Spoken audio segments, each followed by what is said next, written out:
pace with control of this race. Here comes a run from Davey Hazard. He blocks the 10. Not going to be enough. Ryan Pace is going to win at Talladega.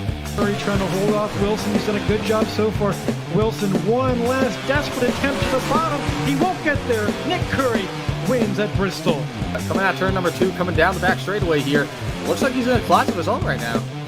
Merzlak, one final time, get around the 55, big time send. He hits the wall, he hits it, he gets the lead, but can he hang on to it? Oh my goodness, he made it to the line! Big push down the backstretch is going to give him a good run through the corners. So a little bit follow from the 1. A little bit of contact there for second, but coming to the line, Toby Roberson's going to take home the checkered flag and victory here from the new Atlanta Motor Speedway.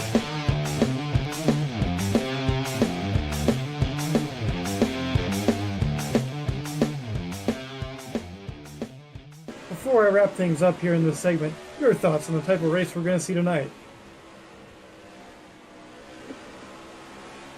And I would have to agree.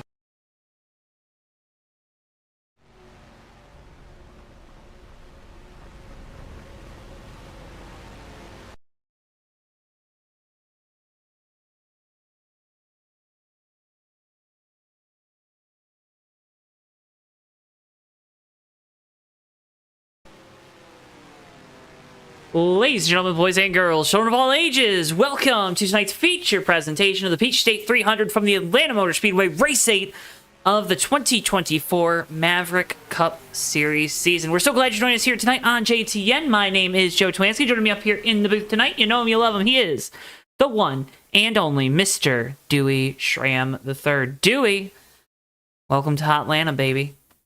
Glad to be back at Hotlanta. Got 2 trips here this week with the Maverick Cup Series and the Bomb Squad Cup Series. This time around, though, it's at the new Atlanta. That was reconfigured to be more of a super speedway, which... Is this the first time you've ever done New Atlanta here on JTN? I don't believe so. Don't believe so? Either way, not a very common track that we end up at, so a bit of a treat to see it here for tonight. Got a pretty decent field. Should be a pretty decent race. Tristan, I'm going to call it Hotlanta just to make you angry. Hotlanta here tonight. It feels like the first time. You remember those commercials for the Atlanta tickets? I do. I don't know why they always had commercials. Probably because they couldn't sell out the place, but you know, whatever. That's a deep cut. It is a deep cut. 122 laps tonight from this 1.5-mile super speedway here in Atlanta, or just outside. It's in Hampton, Georgia. Just outside of Atlanta. 122 laps, as I said. Yeah. Kristen says he's running a special car for JTN tonight. What does that mean? Oh, let's find out. What does Is Tristan out there? Is Tristan car? racing? Yeah, he's in the number 300. Oh. Oh yeah, he's got... There's a person on the hood of the car. I can't tell who this is, but... I wonder... We got a Fake Racers podcast on the side, though, which is pretty cool. Is that Davey on the hood? Who is that? That is... Tristan, we're gonna need backstory on the hood. Yeah, I love the I Fake have a Racers feeling that's shout-out. I just don't know who that person on the hood is. Did you ask if that was Davey? I thought, well, you know, Davey's the big Fake Racers guy. I thought at first maybe it was Davey, but clearly that is not Davey. Tristan's in the wall. He's gonna give us an answer Davey here in a second. Oh. Yeah, that's what I figured. It's college professor. Dewey, you're not good at context clues, are you? Did you watch Blue's Clues growing up? I did. Ah. Must not Shout have out been. my man Steve. You like Steve? Absolutely. Steve was your guy? Yep. Wow. You gotta believe in Steve, you know? Folks, we got some little graphical issues we're gonna remedy real quick here, because we have a 300 car that I didn't expect us to have tonight, so that's okay. We'll get things situated there, but can't thank you enough for tuning in tonight. We're glad Tristan's racing, by the way. We're glad. Make sure if you haven't already, drop a like on the video, subscribe, do all those things, help support us. Tristan in chat, James Sykes, Tate Dorsey. Don't know, is James racing tonight? I know Tate's racing. Anyways. Xavier Brown in chat. Welcome, Xavier. Dewey, it feels like the first time. Does it now? Feels like the very first time.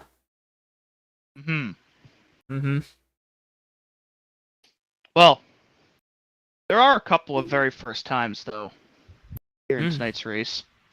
The first time I've ever commentated a race at New Atlanta. Wow. And it is the very first time in the 2024 season that a friend of the program, Austin Spencer... member of the program, actually. Yeah. Part-time Maverick commentator Austin Spencer going to be out on the racetrack tonight. Are you going to let him encroach on your territory a little bit, or what's the... How do you feel about that? Well, to be determined. Okay, all right. I know you co-commentators get a little territorial. Hey, we'll be seeing each other next week, which would be pretty cool. Oh, okay, so like I don't actually get you guys next week, so I don't get him next week either, is what you're saying. Correct. Wow. Yeah, me, Austin, and Weaver are all going to be gone next week. Well, I know it's going to be a Chris Pickett on a Thursday type of week, and might be a Alex Gordon on a Tuesday week. You know what, though? Absolutely nothing wrong with a Gordo Tuesday. I love Gordo Tuesdays. You love Gordo Tuesdays? Any person Tuesday is a good Tuesday. You're a good Tuesday. You're a good Tuesday. Tuesday. Check Tuesday. What's up, brothers? What's up, brothers? Well, what's up so far is the amount of poles Nick Gunther has won this season, as that is increased by 1 here after this qualifying session. Wow. 1 last week at Mexico City. Wow. Picks up right where he left off and wins the pole here for tonight. Real quick, believe... Maybe not. Why don't you take us through tonight's starting lineup? Alright, and just as I said, Nick Gunther, again, won last week, now on the pole for tonight. He will lead us to the initial green flag. He'll be joined on the front row by the 86 of Joshua Mercurio, who we've seen have so much speed this season, but just hasn't quite been able to finish one of these races in first yet. Great opportunity, though, for him to do just that here in tonight's event. Back in row 2, Santiago Gutierrez puts that 81 car in third, and to his outside, Dunlop Pratt in the 74, who, like Austin, making his very first start on the Maverick season. Tate Dorsey and Keith Hughes make up row number 3, with Jessica Shelton and Tristan Grace back in row 4, with Tristan running that combination Professor podcast car. Keep an eye out for that 300 machine tonight. Michael Norman and Cam Smith round out your starting top 10. Back in row 6, Dylan Young in the 42 and Garland Oakes in the 67. Back in row 7, Matt McIntyre in the 738 and Quinton Moore in the 89. Hez Hiller rolls off 15th in the 137 with Ricky Sisk Jr. in the 2, I think may also be making his first start of the year. Row number 9, Dallas Shake in the 68 and the 96 of Cameron Jamison. I think this is the second week in a row that Ben and Mark Snyder have started on the same row alongside each other, as they will make up row number 10. Row 11, Buddy Campos in the 8, Trey Kinsey in the 80. Trey had a nice top 5 run last week down in Mexico. RJ Bishop and Seth Cole make up row number 12. Austin Spencer, the first car not to take time. He will roll off 25th here for tonight. He'll be joined in row 13 by Chase Severs in the 238. Phil Parker and Mike Carroll make up row number 13, or 14 rather, and Christian Torres in the 75 rounds out our 29 car field here for tonight. And the last time Christian Torres started last in a race, he won. So don't count anybody in this field out, especially that 75. Don't count anyone out? Don't count out anybody, not even Scott Dixon. Well, yeah, never count Scott Dixon out. Yeah, 29 car field. A bit surprised that we got less people for Atlanta than we did Mexico City, but 29 a good field size nonetheless. Is it like harder to... I mean, traffic in Atlanta is pretty crazy, so maybe that deterred people? Very possible. Have you ever driven through Entirely Atlanta? possible. Have you ever done that? What's that? Have you ever driven through Atlanta? No, thankfully. I've never stepped on foot in Georgia, never driven through Georgia, Wow. only been through their airspace. You ever, like, landed at the airport there in Atlanta? Nope. Wow. I've been to 2 airports in my life, neither of which are Atlanta. Oh, so you took a direct flight. Ooh, look at you. Fancy pants. Yeah. I mean, I've only ever flown to one place, so... And that place is Orlando. If Scott Dixon loses the Indy 500 with a bad pit call, I will come back to this video and I will tag you, Xavier.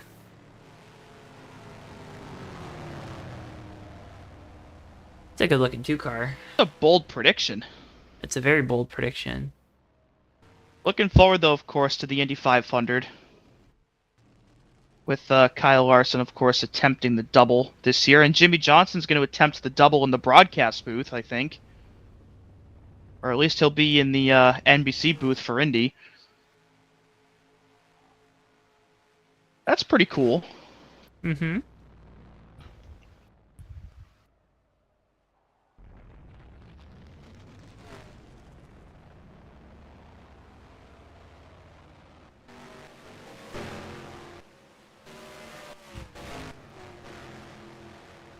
Well, actually, Jimmy Johnson kind of is doing like a half double. Yeah, he's going to be on the Indy 500 broadcast and then driving in the he's Coke doing 600. the double. Like, Yeah. he's just not doing the double. Doing, I'm like, the assuming he's in the Dale 1.5. Jr. role, right? I Where think he's just on, like, the pit box for the race. that's what they're going to have him do, yeah. Um, That'll be pretty cool. Yeah, no, it'll be good. Also, they announced he's going to do a couple broadcasts for NBC. Of course, Dale Jr. not on the NBC broadcast team this year, unfortunately. Yeah, interesting stuff, though, surrounding that with, of course, him joining Prime Video and TNT. Warner, yeah. I mean, With- I assume less dates for him and probably a better per race payout. Interesting, too, though, that the first race for Prime Video is the Coke 600. Yes. What do you think of that? Which is... I'm torn that, arguably the second biggest race of the year besides the Daytona 500 isn't going to be on cable TV next year. Not really, You had to give him something big, though. You did. Because Because you gave TNT the little tournament, right? I like the sound of that. I think that could be really fun. So, and obviously NBC has the championship and Fox has the Daytona 500. Yeah, the 500 was the one thing Fox was never letting go. Yeah. And with good reason. I mean, why would you want to Oh, best ratings give of up the year, the biggest race event yeah. of the year?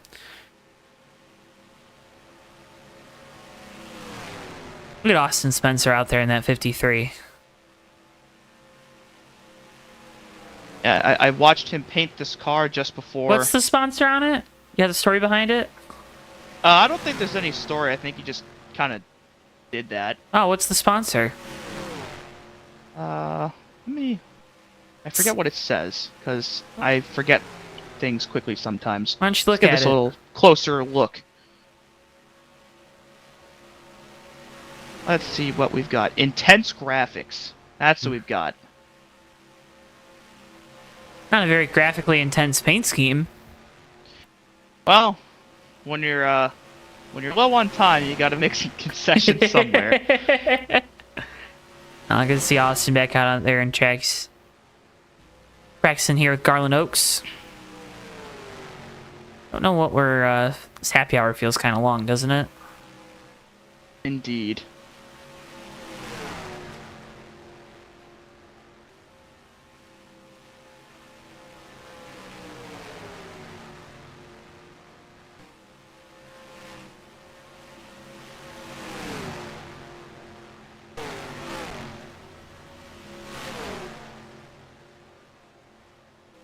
Oh.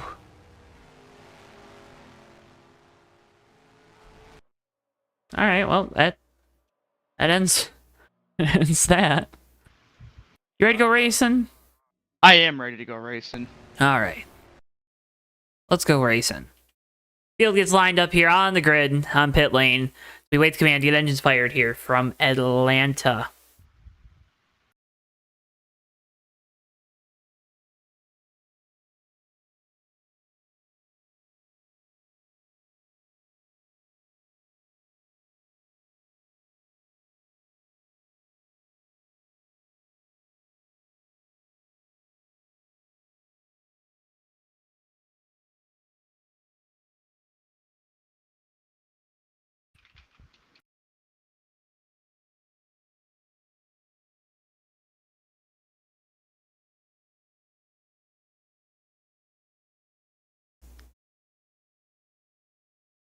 Intense graphics.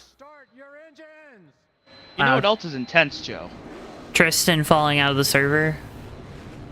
Well, that's unfortunate. Oh I wait, think there it's he supposed is. to He's intense. there.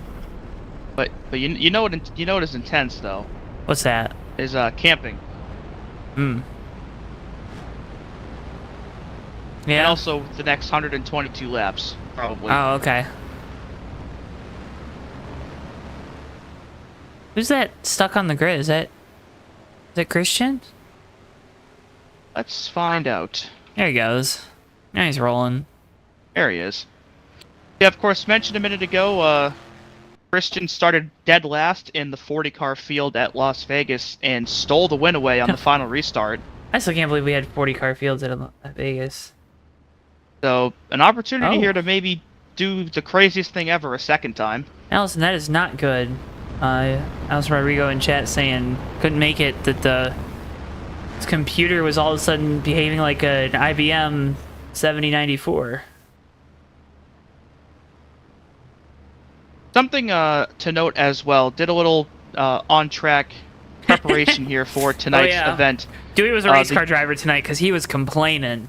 Yeah, the gears are very long with this setup, so you're probably going to see these drivers take a little bit here to get up to speed here on these restarts. Something to watch here as we get ready to go racing for 122 laps from Atlanta. Great flag, we're underway.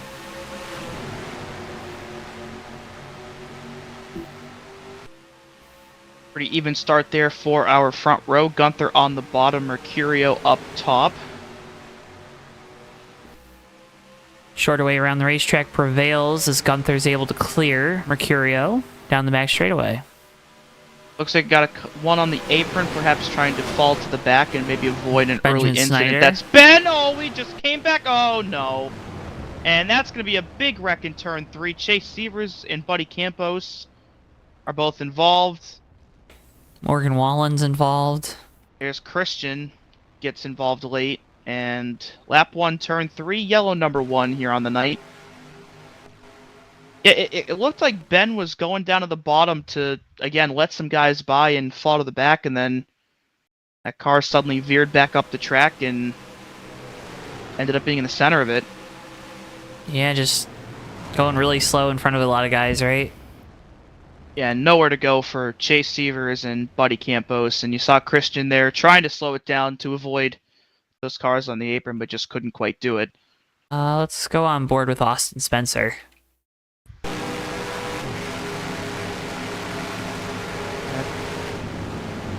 Of course, right in front of him, did a nice job there, throwing it down onto the apron and out of harm's way. A great job there for him to keep himself up in contention with a clean car.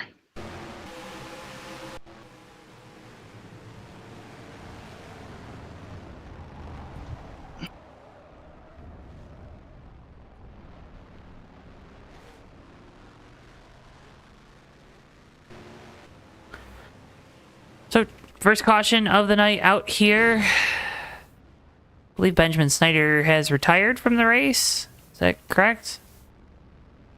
Let's find out. Looks like he has. Oh, man. Tale of 2 weeks for that 22 team. Yeah, had arguably his best race of the season last week, but obviously had that mechanical issue on the final lap and doesn't even make it a lap this week, so a tough break there for Ben.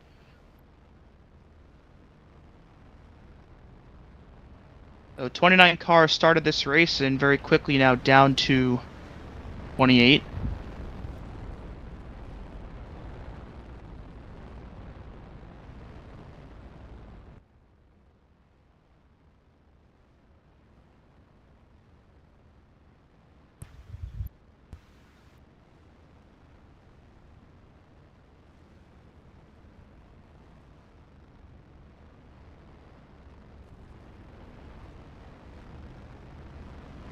Oh, man.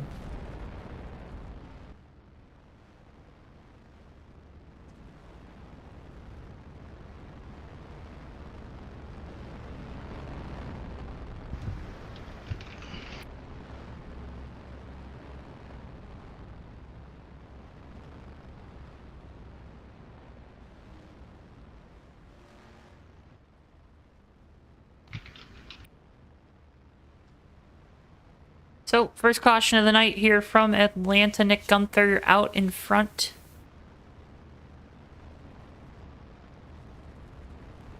Is that,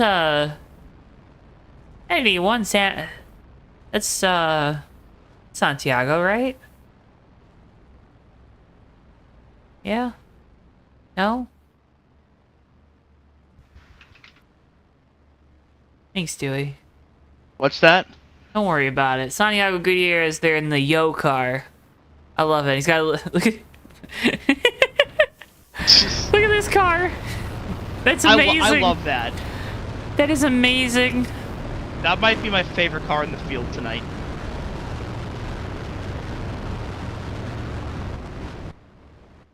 Running up there in second. Of course, when Kurt Busch ran that car in 2012, it went pretty good for him, so... Until it didn't. Didn't he wreck in that race? I think he spun. I don't know if he Oh. wrecked, but... Yo. Looks good, though.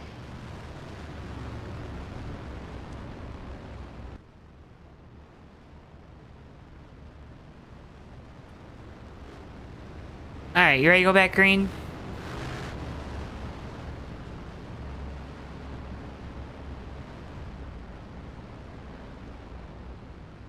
No, you're not ready to go back green? Wow, Dewey, that's kind of rude. I am very ready to go back green, in fact. Why aren't you answering me?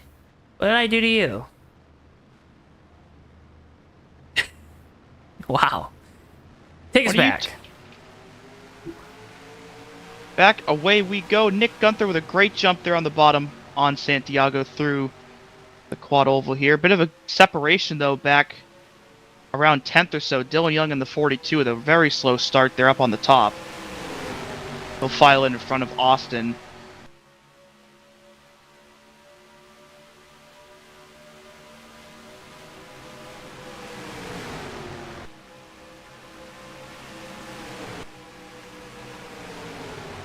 Tate Dorsey now through for second. Yeah, Tate had a great run last week at Mexico City. Got a top 5 there on the road course. Now up in the top 5 once again on a track that's about as different as you can get from what we ran a week ago.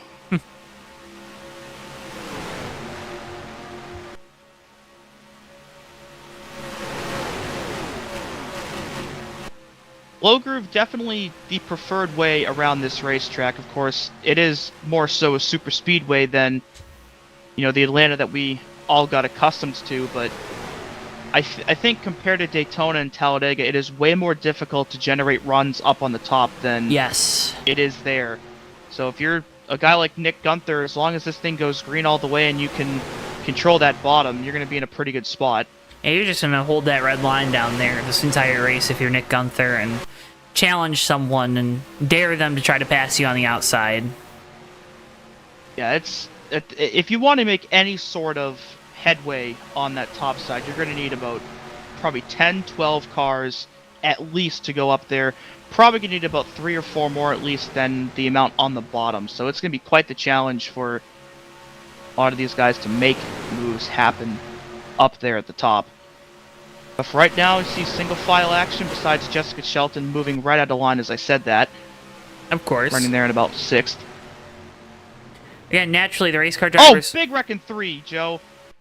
Austin Spencer's got damage. Oh, the second pack's piling in. We've got about 3 or 4 more cars thrown into this mix now. See the Mike Carroll. They're still piling in. Mark Snyder, Christian Torres, Tristan Grace, Buddy Campos, No, they're still Kez wrecking. Hiller, Garland Oaks. I think Cameron Jamison as well.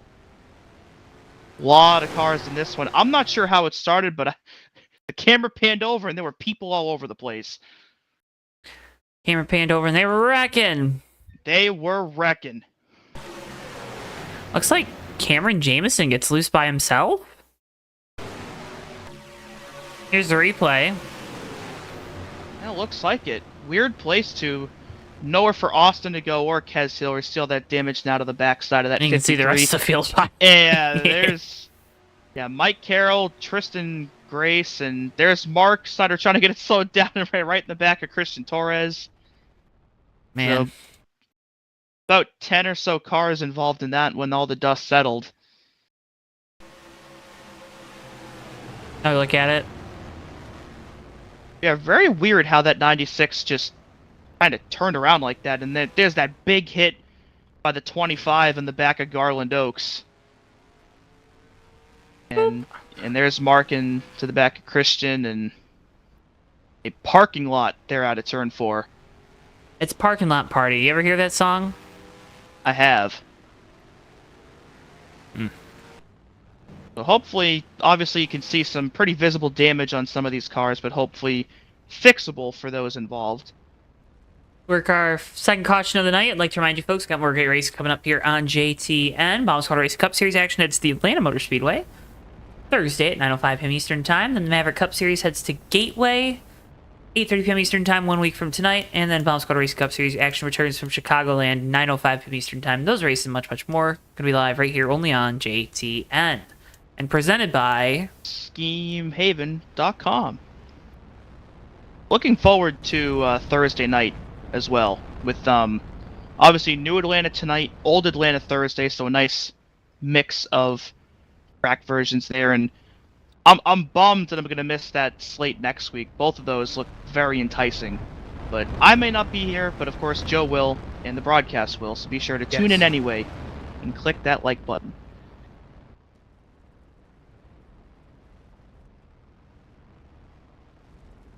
Want to give a big shout out to RFK Racing and the 6 team on their big win over the weekend. Yeah, it took Brad long enough. Shut up, Dewey. Hey, he had come really close many times, but it was good to see him finally put that 6 car back. Aren't you a Dale Jr. fan? Yeah, and 4 years. uh-huh. Yeah. Yeah. Rough. Yeah, it had been like 13 seasons since the 6 car had won, I think. Yeah. So good to see that flagship RFK car get it done, and they were very close to a 1-2 finish on Sunday too. Very close. I would be genuinely surprised if Chris Buescher does not win at least one race before the regular season is over. Yeah, I think RFK is they're in the right direction, right? Have to think they're pretty excited for the 600 in a couple weeks. Oh, for the sure. Speed they've had the last 2 races. I think they're back. Yeah. I think they're officially in back territory. I like the signs here, too. I don't know if we talked enough about them. Brakes help avoid anger when used. Give it a try. Yeah, saw these signs put up at Loudon as well a couple If a weeks car ago. is slow, it's okay to pass beside them instead of through them. Yeah, nice little friendly reminders here going through the corners in case you forget something.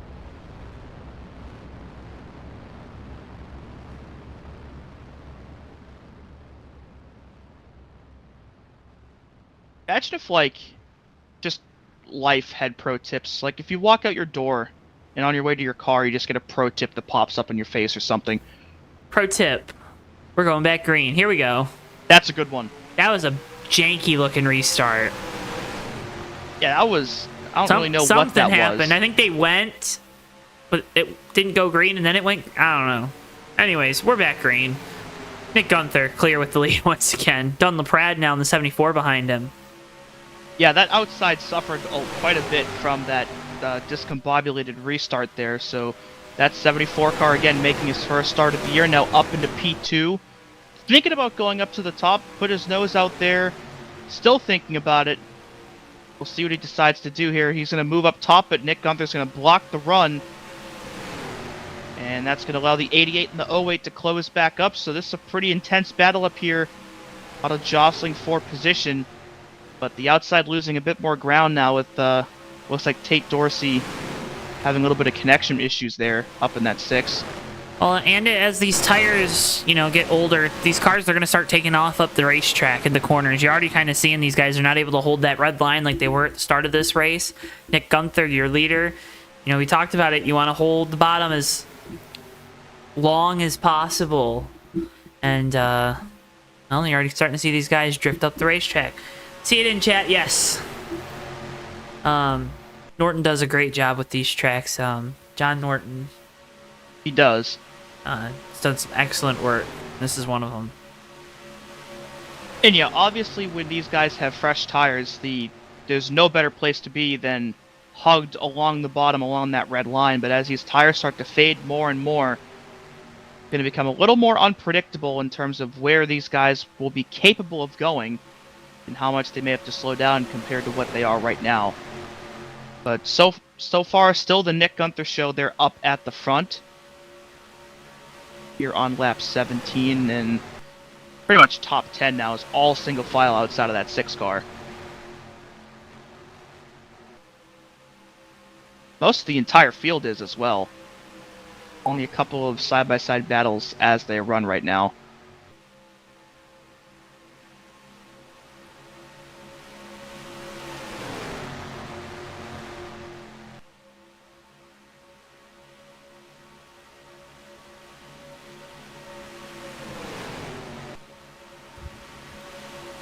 Oh, 25 just went around right in front of Trey Kinsey. That's a big hit to the outside wall.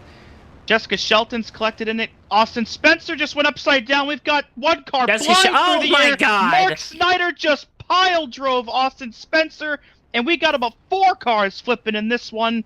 Oh my! Oh, and he just got hit again by Buddy Campos. Jessica Shelton went upside down. That got bad quick.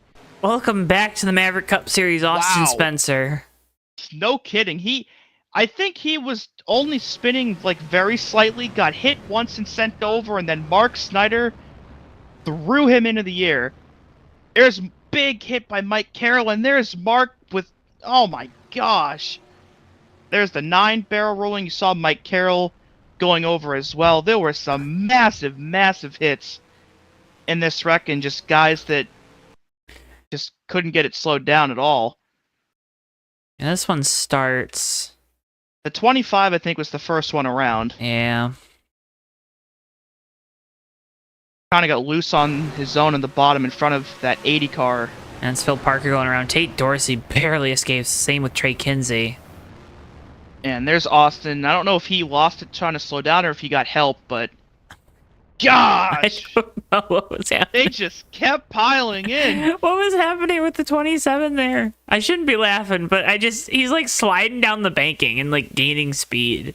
Yeah, and that hit by Mike Carroll as well, I think, was what sent Jessica Shelton upside down. Who had only suffered minor damage up until that point. Yeah, Mark just never really slowed down for that. And you see the 35 and the 53 kind of got stuck together and thrown into the air. That's never good.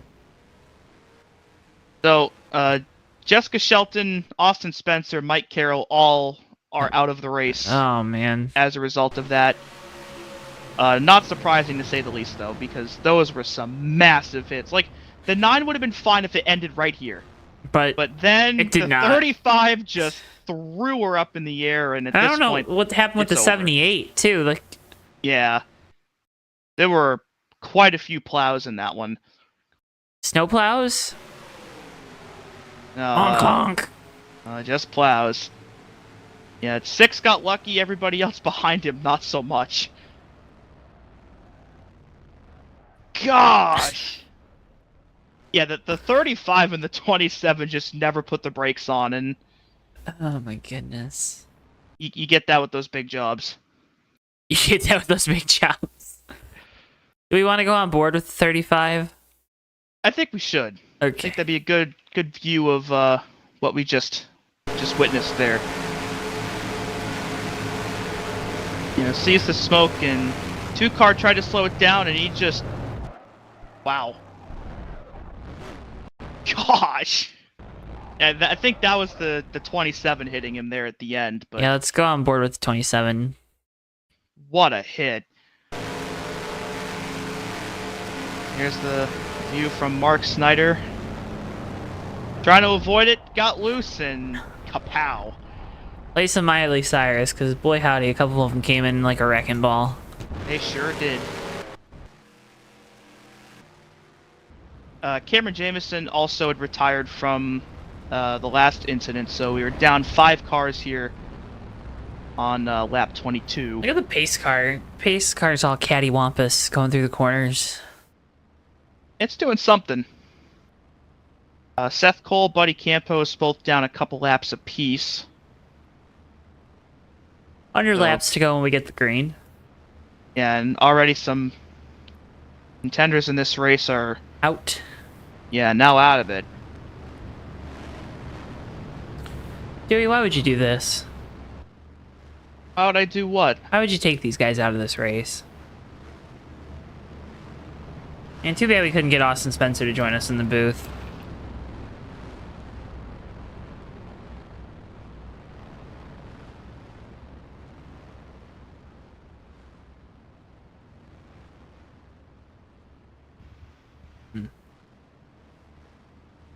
Take us back, Dewey. All right.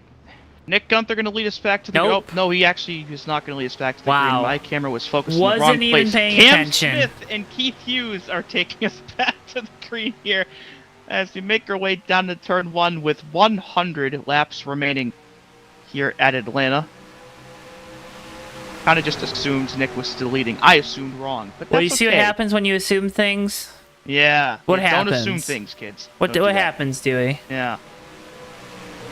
Tate Dorsey, who we saw come very, very close to being involved in that massive accident, now is back up in the top 5 I think again. I think we got another crash. Yes, we do. The 2-car is in it. That's Ricky Sisk. 68. And Buddy Campos just went around in the trialable as well. Oh man, I Dallas. don't know if this is shake. I think we're still green though. Okay, well, we're gonna get a replay. Yeah, I think we are. Yeah, Buddy Campos is still trying to get his car fired again. Looks like JLP in the back of the 2. Yep. Dallas shake in the back of the 2 tonight in the 68. That's Now right. we're under caution. Bit of a delayed flag there, but a flag nonetheless. So caution number 4 here on lap 24, or 25 rather. Woof.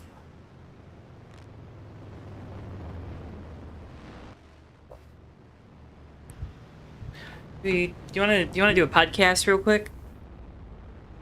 Podcast real quick. Yeah. Sure, why not?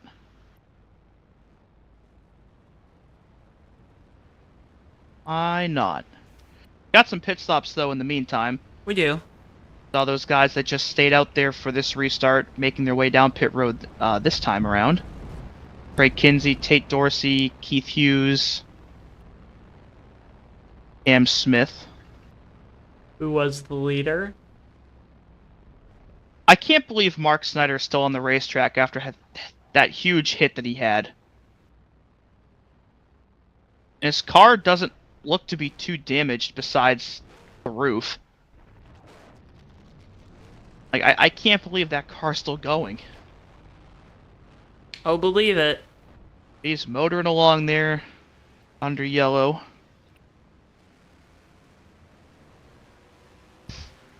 So, barring another round of stops here, this will hand the lead to Joshua Mercurio in the 86, qualified in second for tonight's race. And this will be his first lap led.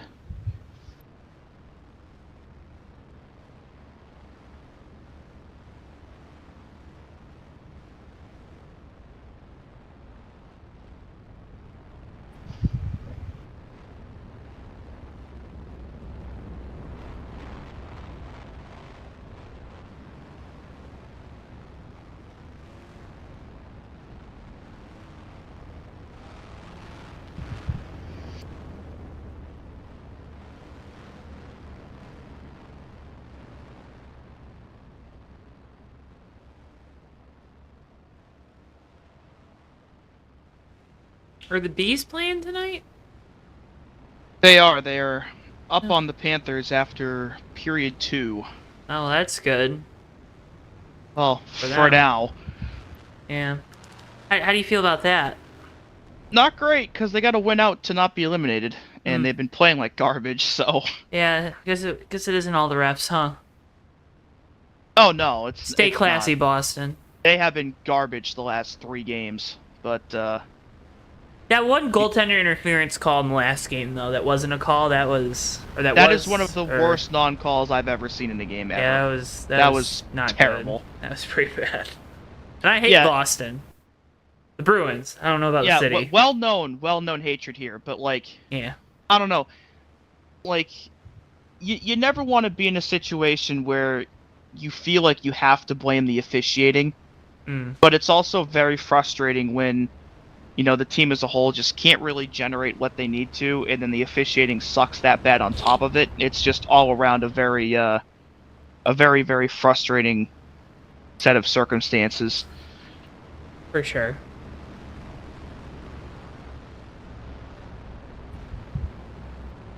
Oh well, what can you do? I'm not the one on the ice, so nothing. Nothing. That's right. You can't do anything. Nope. Josh What we can do, Mercurio, is though. watch this field go back to green. I was gonna say Josh Mercurio going to lead us back to green in that '86 Cadillac. Laprade was outside this time in the 74, and we are back underway here with 95 laps to go. Oh, we got a stack up on the bottom here into turn 1. I think somebody didn't really go, and we've got something going on. I don't know just what take is a wide happening shot. here, but there is stuff going on. We're 3 wide out of turn 2, which... Don't know why. Yeah, I do not know what's going on. I can't even see where the door number on this 738 car is, but I know that's Matt McIntyre up there. Racing with Phil Parker and Dylan Young. Michael Norman, big gain here on that lap, up to 2nd place here, just behind the 86 now, out of turn 2. Again, that car that's second on the inside line just always will gain a spot at least on the restart. 'Cause it feels like the guy starting to the outside just such a big disadvantage. This is a race, Dewey, where if you wanted to see a choose cone rule implemented, this would have been the one. You'd see about the whole field picking the bottom line here. I think so. Looks like Dallas Shake trying to hit pit road here in the 68, reporting a tire down on that car, and he will make it there safe and sound. Hopefully he didn't run anything over. Tristan Grace up the racetrack after a bump from Tate Dorsey. Yeah, there was a lot of shuffling back when that 68 lost the tire, and it was almost a crash, but everyone did a nice job of avoiding that car and kept themselves clean and under green. Yeah, 300 is struggling up there. He's all by himself with no help behind him. But he's probably going to end up falling behind Keith Hughes here in due time. What a silly Begilly. Yeah.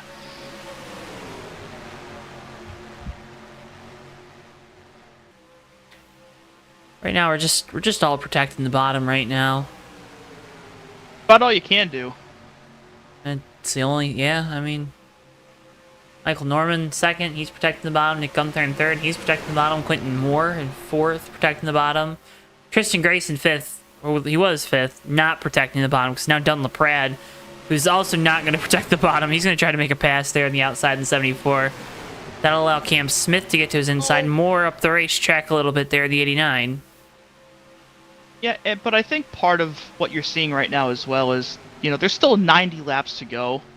So if there's a move that isn't going to benefit you long term in the race, don't make it. Yeah, there's really no point to battling like that right now either. It's a very hard lesson to learn, unfortunately. Of course, obviously, like some leagues have stage racing. This is not one of them, so it's not like there's points up for grabs here in 10 laps or something. So, you know, if you're not going to gain anything in the race by making a move that might be questionable, I mean, might as well just stay on the bottom and ride around for a bit. That Almost could be, saw some contact there out of 4 as well between the 88 and the 74. that can be aggravating for some drivers. You see, I think Cam Smith was able to get to the inside of Quentin Moore. Contact. They're my fighting for the gosh. bottom. Thankfully, the 88 let off to allow the 89 to come back up on the racetrack, because if he didn't, that was going to be a huge... Oh, we're wrecking anyway. Mark Snyder was Ricky around. Sisk is around. I don't know how Mark spun down there, but the 2 is in the outside wall. Chase Severs in the 238's got a piece of this as well. Gosh. Oh. Oh, Kez Hiller. Caution. Yellow back out. I think the 2 was the first one around there. How he got there, though, we will have to see. See the replay. I think 238 is just going to come up into him. No, 2 comes 2 down. came down a bit. Looks like he got loose on exit. What's And with there you these saw cars being unstable in 3 and 4? Yeah, definitely starting to notice that, and you saw Mark Snyder down there around on pit road as well. If I had to guess, he probably was trying to make a green stop and maybe lost it trying to come down to the pits. Which is understandable, because this is a very tricky pit road to get on now with the reconfiguration.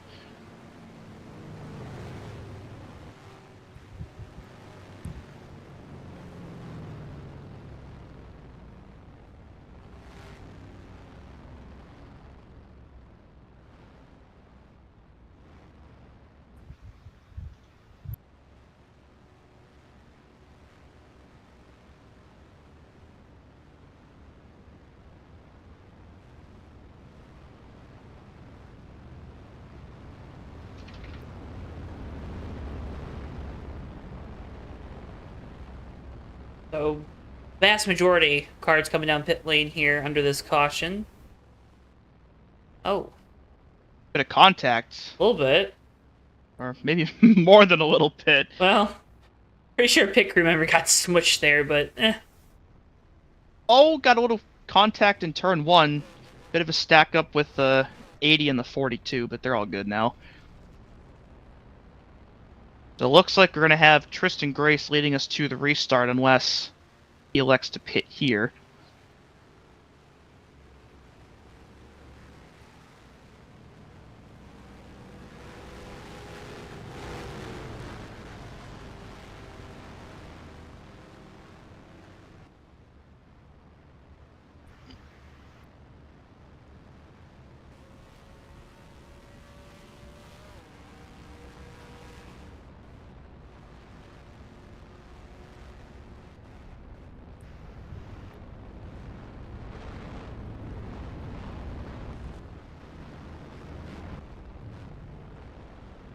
so Tristan Grace taking over the lead. That big FRP logo on the side. Looking good. Looking good. You can check out this week's edition of the Fake Racers podcast. We have it pinned at the top of chat. You can go check it out over on Track and Turf whenever you want. You can also listen to it on your favorite podcast platform.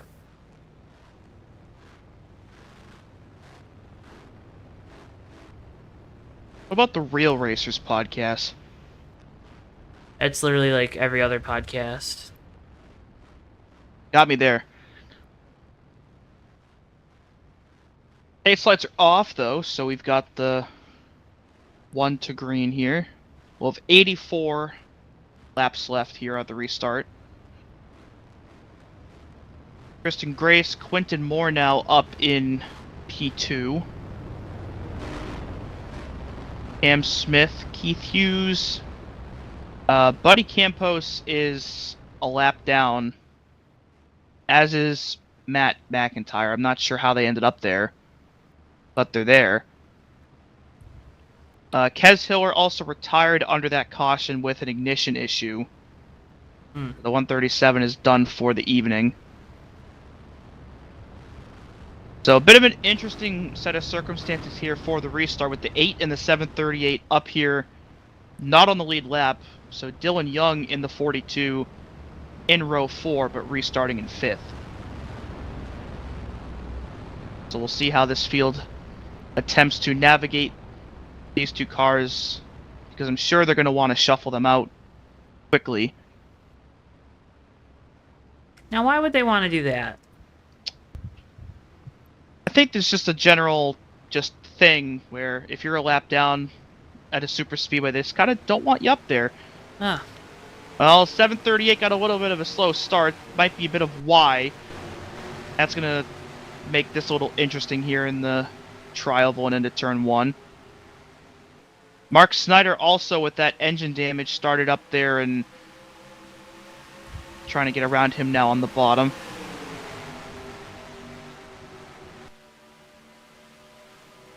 .738 looks like he's just staying out of the way here up on the top, even though he just got contact from Dylan Young, and hard in the wall goes the 42. And RJ Bishop goes around as well. Just need to have some patience. Patience is indeed a virtue. And the caution is now out for that accident. So just like that, Dylan Young, who we just mentioned was restarting in 5th. That's a junked up race car.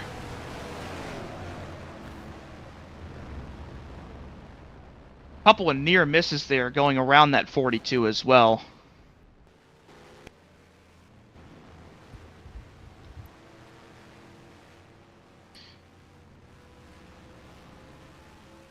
And, I should have prefaced what I said by saying that, there's Buddy Campos and Matt McIntyre weren't doing anything wrong by being up there. They were just restarting where they were. But there's just... I think typically when a wreck happens at a super speedway and there's a lapped car somewhere in the main pack, the lapped car is probably more likely than not going to be a part of the accident.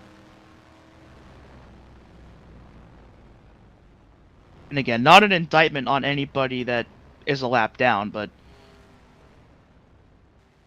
I think in a situation like this, you'd rather race with the lead lap cars up towards the front of the field.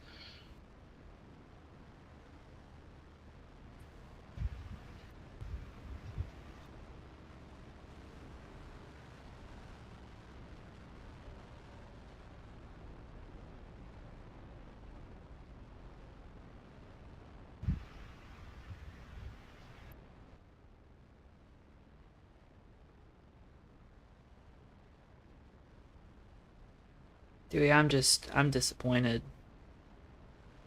Why is that? I don't know. Just disappointed.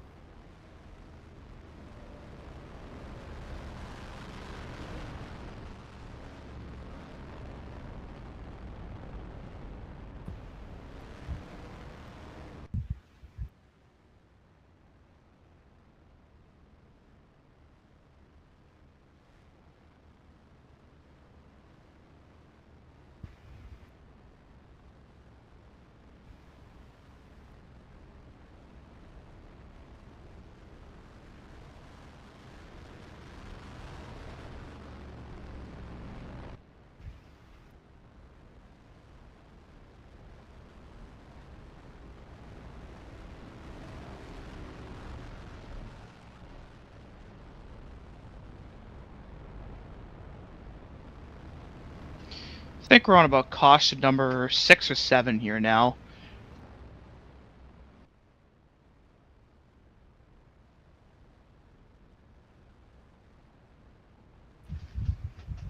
I think we should get the 1 to go here this time.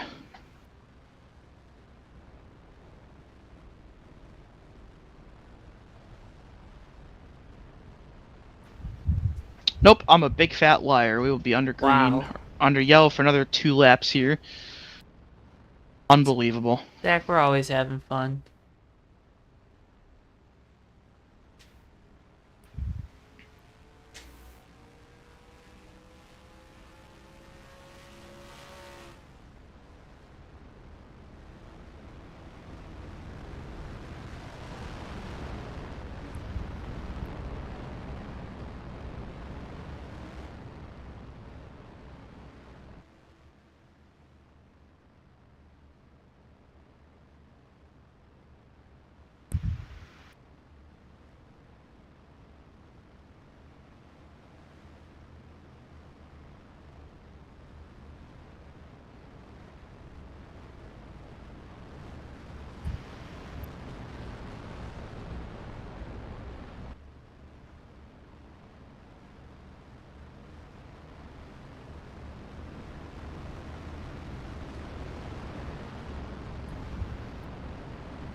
So Tristan Grace going to lead us back to green at the 300 car. Cam Smith to the outside.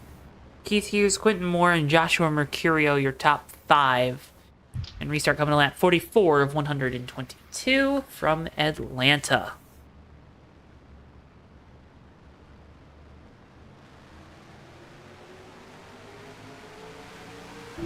Bad restart there for Quentin Moore.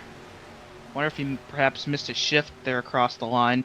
Cam Smith able to take advantage of Keith Hughes maybe not being as on it. He jumps right down in front of the 82. Briefly 3 wide there as they try to get themselves up to speed and around the 89.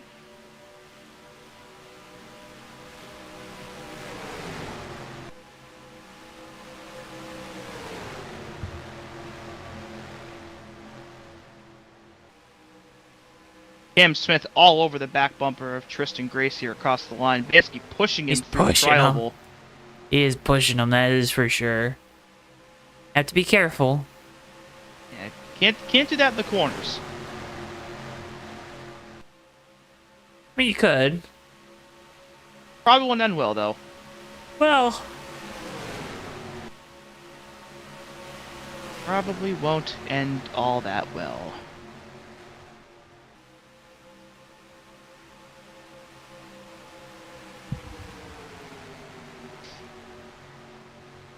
Dunlop Pride barely tried to get back in line there in front of the 80 of Trey Kinsey. 2 of them will now go back up to the top, and they'll have Michael Norman in the 08 behind them. So 3 cars trying to make some headway. No. 08 went back down to the bottom and shot to the nose of Chase Severs, and the 238's flying up into the air, and we're wrecking big again. pole sitter Nick Gunther is involved in this one. The 2 is in it again. 738, and the 55's got a lot of damage. That car's been upside down, and he just towed it. Seaver's looking like the chair or something. Yet the 08 just chopped the nose of the 238, was not clear at all, and No. it just clogged the track when they all came back up. You go high above. And the 08 was just not clear here. And nowhere for the 81 to go. You saw the 55 up on his side. Tate Dorsey in it. Buddy Campos. 75 gets in it late. But Nick Gunther, the big loser in that one, with a lot of damage all around his car. And that will probably take him out of contention for the win now. In fact, he just retired from the race, so will not repeat from last week and will not win from the pole either. So that is it for Nick Gunther here tonight.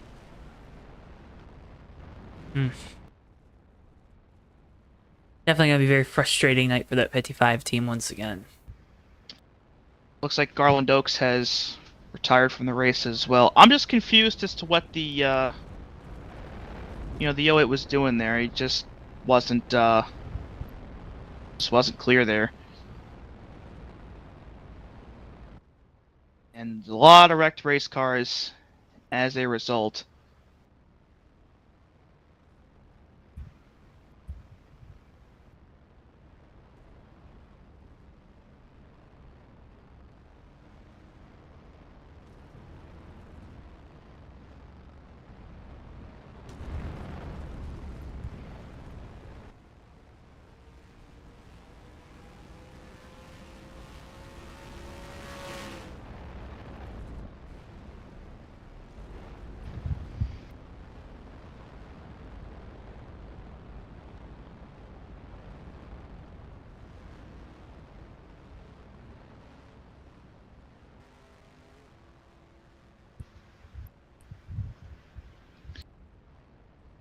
Looks like RJ Bishop in the game chat, letting the fellow drivers know he does not have first gear anymore. Oh, that's not good.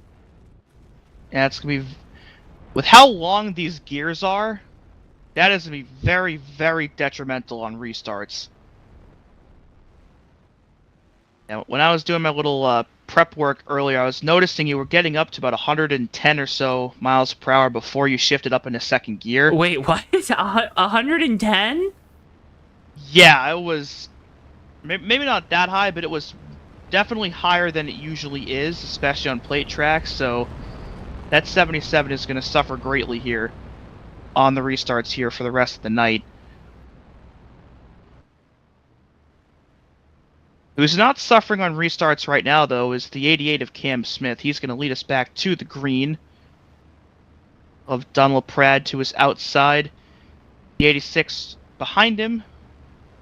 Dallas Shake and Phil Parker round out the top 5 here for this lap 50 restart. So closing in here on the halfway mark here pretty soon.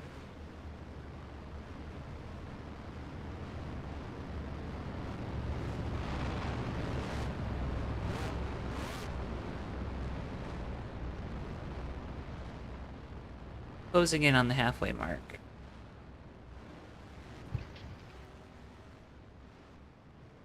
All right, Cam Smith with control here for the restart, coming to lap 50 of 122.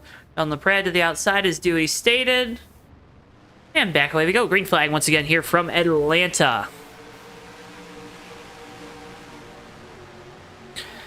Outside line, they're hooked up a little bit more. Mercurio with a big gap to Cam Smith. Yeah, Trey Kinsey trying to force it 3 wide there on Dallas Shake, or at least tried to into turn 1, but fouled back in line behind the 68 this time. But just like that, the 68 now moves down to the inside, so Trey will have to get up to the backside of that 74. Mercurio all over the back bumper, the 88 trying to push him clear. Now they're both clear of Don LaPrade there on the outside.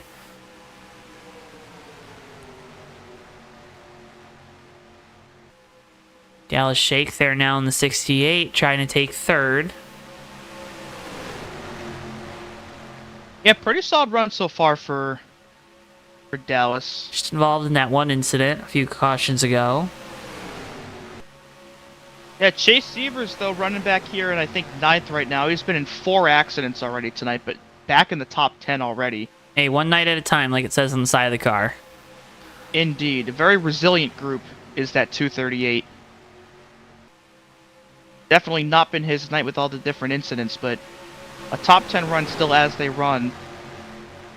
So perhaps something good can still come out of it by the end of this night. That's why he's taking it one night at a time.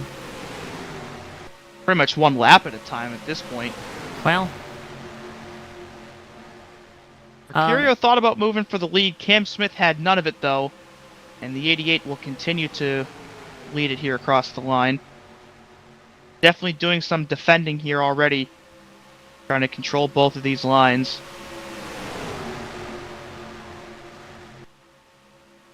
Seems a tad early to do that, with it being before halfway, but I guess whatever floats their boat here tonight.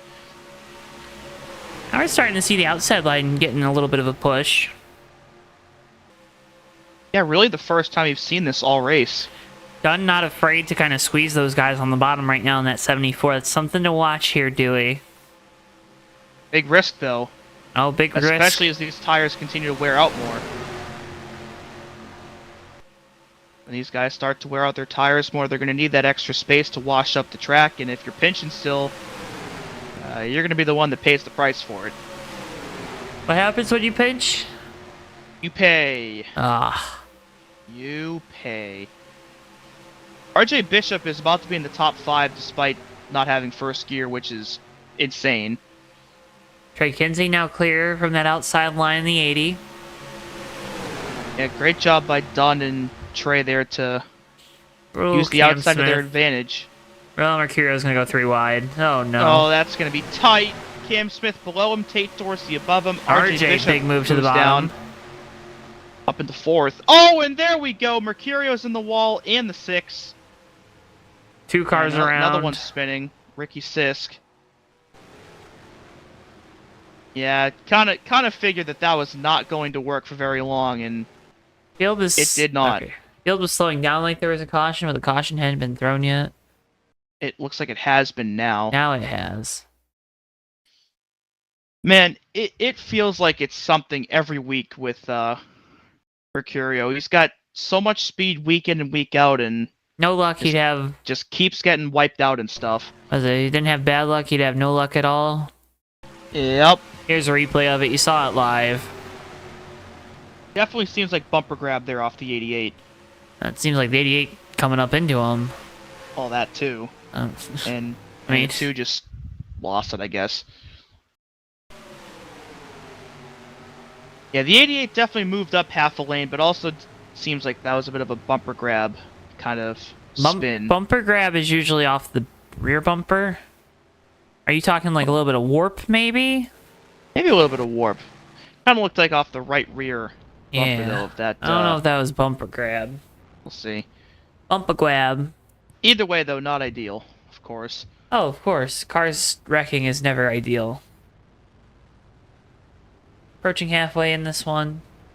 Dunlop One of them leading the hitting field pit down road. pit lane.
Huey, how are you enjoying this caution? I'm enjoying it. Yeah? Yeah. You enjoy caution flags? Oh, as much as I can. Okay.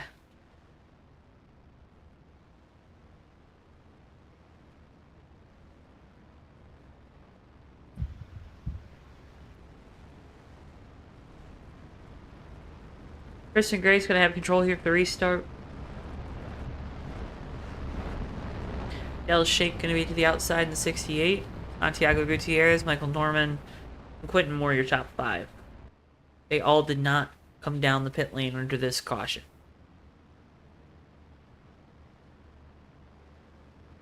Yeah, we saw the 89 have a pretty sluggish restart last time. We'll see if he can be a bit more up to speed with it this time around and get through the gears. Austin Spencer has been checked and released from the infield care center. We're getting the report. Yeah, good to see that with how big of a hit Took a that was while. that he took. Yeah. They must have x-rayed him. They must have. Had to have. Careful that your back isn't actually broken. Give it a couple days, you never know. His bell's still ringing, he says. Ruh-roh, Shaggy. Coming back. Lap 60, 122. 63 laps to go. And we're back racing. That was a poor restart. I'm kind of wondering if the 89 might be down first gear, too. I'm He wondering kind of was pretty slow on that one as well.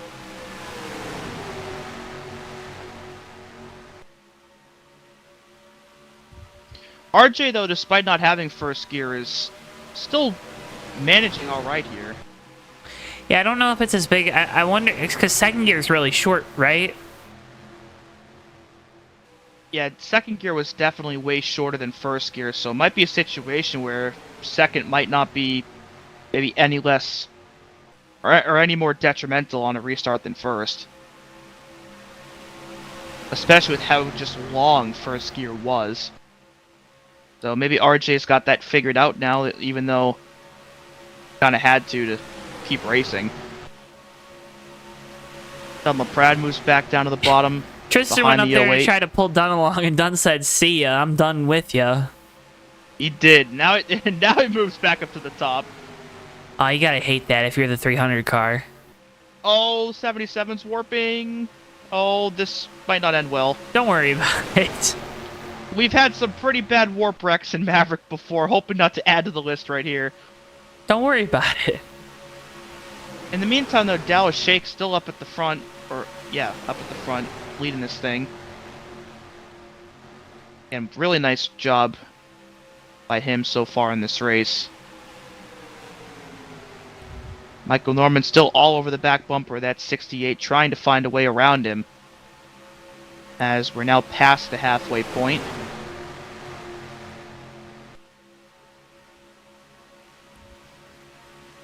$62 down, 60 to go. Still got 21 cars on the racetrack, 17 of them on the lead lap. I just want these cars to, like, just run some laps here, man. Pretty much, It's just kind of... get a run going. Yeah. Get some rhythm established. Oh, and there we go again. 89 got tagged, the 300's in it. Matt McIntyre just sent him on his side. Someone hit the 300. And we are wrecking them up again. There's the 75, also in it. Just as we said for these guys to get on a run. There they go. Caution number question mark here on lap 64. There's the 86 in it again. There's the contact between Matt and Quinton. I'm not sure if the 89 came down or if he just got turned. I think the 89 came down. Yeah, he came down. Oh yeah, he was not clear of Phil Parker there. And then Severs got into the back of the 86 with nowhere to go. 75 missed it, then overcorrected it. They saw there at the bottom of the screen. A tough break there for him, but the 89 definitely got the worst of that exchange, going up on his side.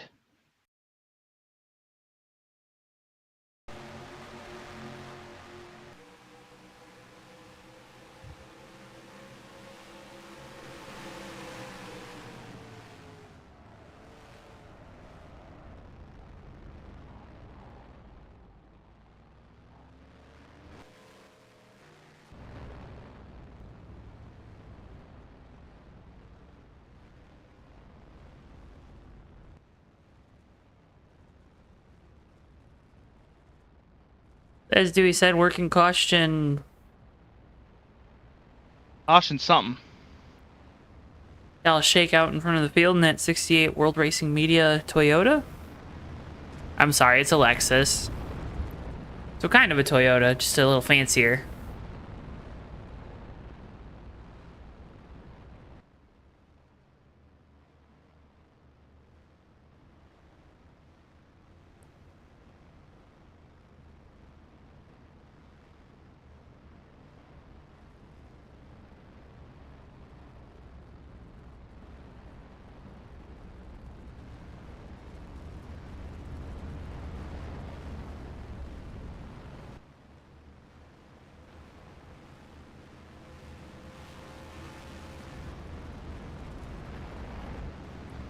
Ah.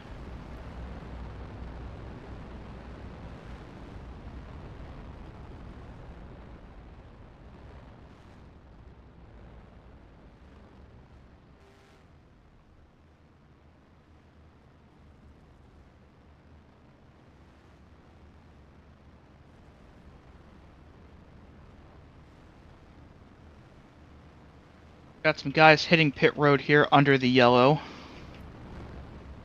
That the 81 is the first of those down there.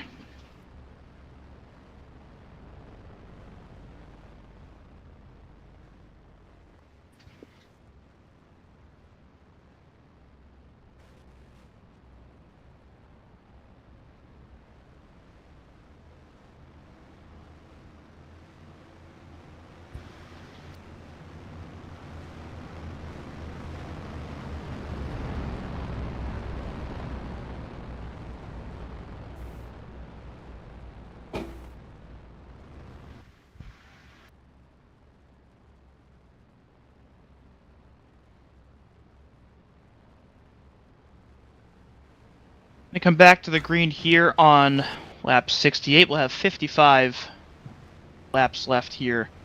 We will. Dallas Shake going to lead us back to the green again. Dunn LaPrade, Michael Norman, Phil Parker, and Dylan Young. Last time Dylan Young restarted 5th, you saw it did not end well, so hopefully it'll fare better for him this time. Hopefully. Yeah. Yeah. Yeah. Yeah. Yeah. Yeah. Yeah. Yes. Dallas Shake leading us back to green in the 68. And back away we go. Green flag once again here from Atlanta. Norman with a big push to the back of that 68. It's going to propel him out in front. 42 didn't really get going either, and the gap created by that will allow Keith Hughes to get himself down to the bottom as well as Cam Smith. Would not be surprised if that 42's got a bit of engine damage from that hit he took earlier. Probably. Oh, 68's on the apron there down the backstretch just a little bit.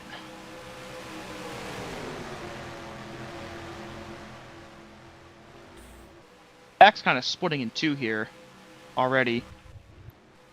Got about 6 cars here up at the front, and then everybody else is Doing their thing. pretty much. It's your thing. Do what See you if they can wanna catch back do. And McIntyre makes a move to the outside of Dylan Young. The 738 now back on the lead lap after being down multiple laps earlier. And as you're watching that battle, Michael Norman takes over the race lead with help from Keith Hughes in the 82. Cam Smith in the 88's coming up to the high side to help these guys as well, but they both go down to the bottom and leave that 88 to fend for himself up at the top. He's got help. Dunlop Pratt in tow, though. Yeah, got another Chevrolet right behind him there in Dunn LaPrade. Phil Parker clinging onto this front grouping. Matt McIntyre trying to join it here into turn 3. Talked about Matt finally back on the lead lap and have an opportunity for a good finish here tonight. Yeah, got caught up in a couple of wrecks, but car looks alright. It's had a nice recovery and now has jumped groups here from the second pack to the first one and runs P7 here, coming to 50 to go.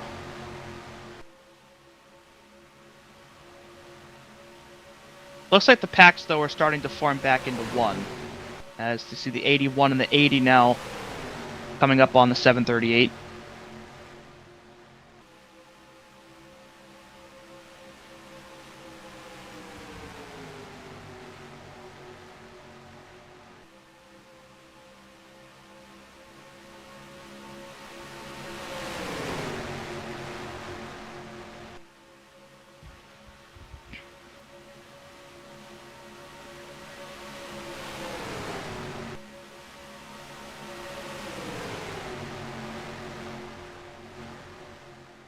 So as leaders get single file here, Dewey, what's kind of the...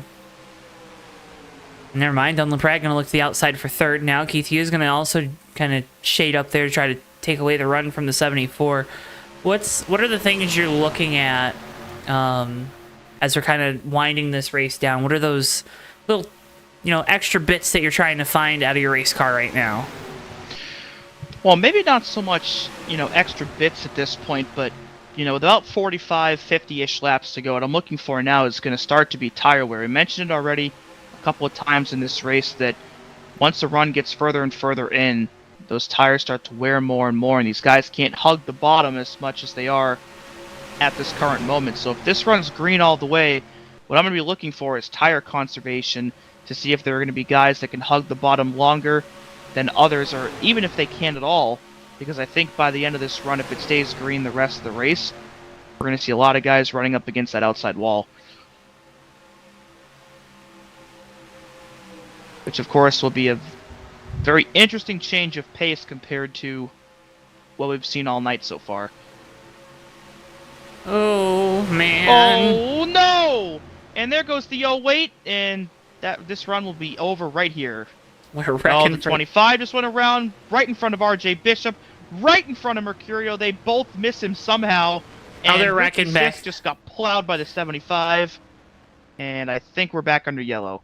Yeah, we are. So we wreck for the race lead. That's fun, right? Ooh. Well, not if you're Michael Norman. Not if you're Michael Norman, that's right. Good replay. And then again, he just gets tight, goes up the racetrack. Cam Smith is able to hold it down a little bit lower, and there she goes. So there's one good miss by Mercurio, and here comes number 2. Right there!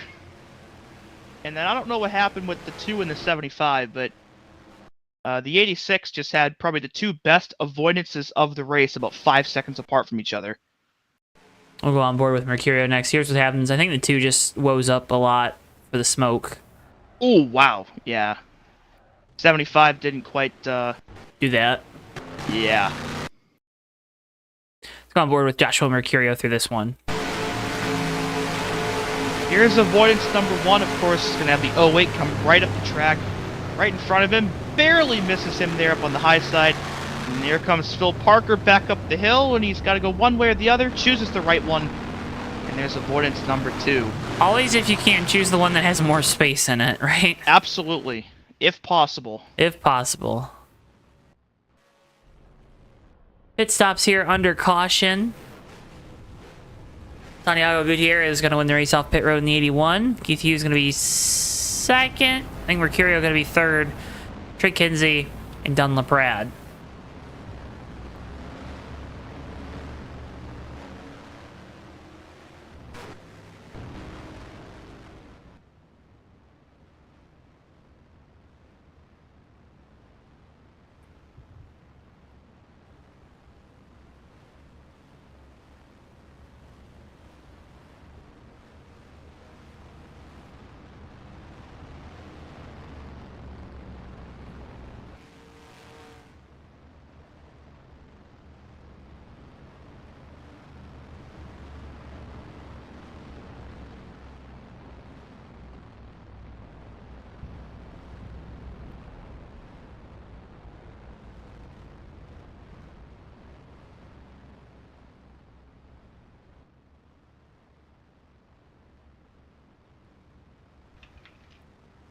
Upcoming races here on JTN, presented by our friends at SchemeHaven.com. Bomb Squad Racing Cup Series action is live Thursday night, 9:05 p.m. Eastern Time, right back here at the old, though, Atlanta Motor Speedway.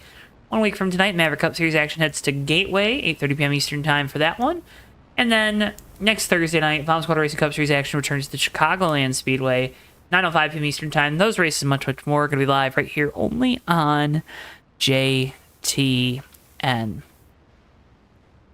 And of course, as always, presented by our friends at SchemeHaven.com. Isn't that right, Dewey? That is right. And if I want to, find some paint schemes from back in the day, where should I go? SchemeHaven.com. Okay. That's where you should go. Got a contingent of about 5 or 6 cars coming off pit road here at the same time. Try to catch the tail end of this pack here for the restart.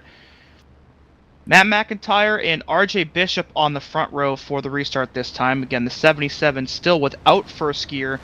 738 was about 3 laps down at one point in this race. So 2 nice recoveries here on this front row. Santi Gutierrez, Keith Hughes, Joshua Mercurio round out the top 5. And the 86 as well. Been involved in a couple incidents tonight. Couple of big hits, but back in this top 5 for him as well. 44 to go this time.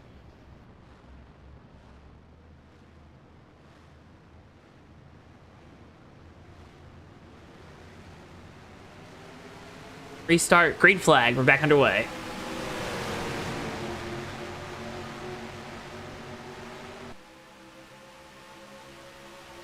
Yeah, it definitely seems like second gear is, again, no detriment to that 77. Obviously not having a gear is not great, but second gear seems to be A-okay for Mr. Bishop here down the backstretch. Matt McIntyre now clear with the lead. Comeback story of the night is the 738. It was a lap down earlier in this event. Now he's a race leader. That's perseverance, folks. Boy, is it. I think he was down 2 or 3 laps. Super perseverance. Yeah. And again, I mean, been in a couple of wrecks, but there he is, leading this thing. But here comes the 77 up on the top. Keith Hughes gave him one heck of a push there down the backstretch. Now RJ trying to at least edge ahead of that 738 across the line, but Matt gets a little bit squirrely, which will make that very easy. And RJ now to the point. And does RJ Bishop elect to get to the bottom, Dewey? That's the question. Or does he stay in front of this line? I really think the middle line is where you want to be. It's going to help you save your tires a little bit. And, you know, it gives you a little more straightaway speed. Yeah, the middle groove seems to be the kind of perfect balance here from what we've really seen and what you can do. Obviously, on new tires, hugging the bottom is the way to go. Once they start to wear, moving up top is going to be where everybody starts to go. But that middle lane, you can save tires more, you can retain some more corner speed, and really RJ putting that to good use here right now with 40 laps to go. 40 laps to go? 40 laps to go. Wow. We are 2/3 of the way through this one. Wow. That's some pretty good math. I try. You're not even a math major. No. Yeah, once you start putting letters into math, we got some problems. But, you know. Top 5 single file here, they all move down to the bottom here, at least temporarily. Almost looks like they're kind of arcing the corners a bit, which is interesting. 738 and 81 side by side, briefly there for 6th. Then LaPrade giving the 81 a nice push here across the line. And now for the lead, Keith Hughes to the bottom of RJ Bishop. Trey Kinsey's going to make the move with him there in the 80. Move Keith And Hughes last to the year's point. champion to the lead. Yeah, he's got Trey Kinsey now behind him, and hey, look, there's Joshua Mercurio. And Cam Smith, they're all leaving the 77 out to dry here. Kinsey jumped up. Allows Mercurio to get to the inside in that 86 car. So now all the cars in the 80s are 1, 2, 3, 4. That's... Huh, yeah, wow. And they're all even numbers, too. That's They are. very odd occurrence Where's there. the 84 car? We even have one in the field I tonight? don't think so. Unbelievable. Had to ruin a great thing. Ulysses in chat. Joshua, you are my hero. There goes my hero. Watch him as he takes the lead. He's still in second. Gonna Oh. have to get generator run here. Tries to. Two packs starting to merge together again like we saw in the last run. Phil Parker and Dallas Shake leading this second group here as they try to catch up to the 77 and 81.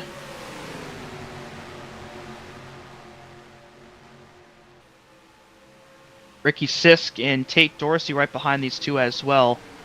And the two has had a very eventful race. Been involved in, I think, 4 or 5 different incidents, but now just trying to find his way into the top 10. Right now in 11th, I believe.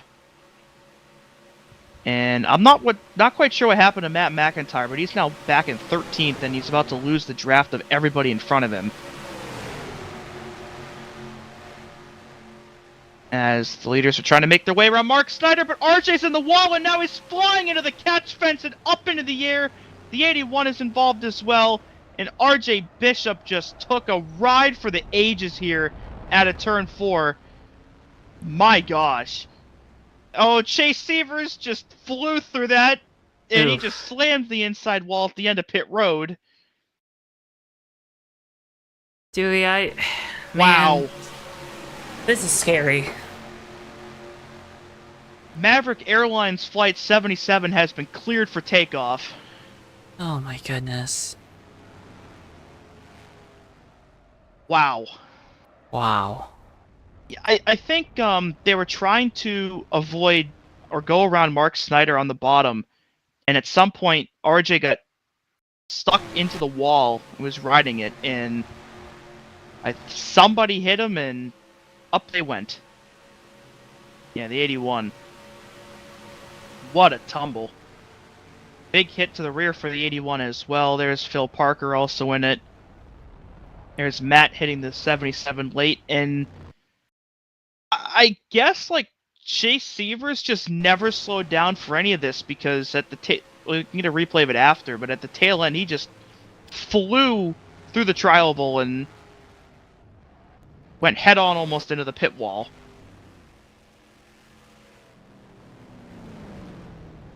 Yeah, I don't. He was slowing down. Not enough. Not enough, but he was. And there's that the right side of that car is cooked. RJ was on old tires. That was still insane. Oh my goodness.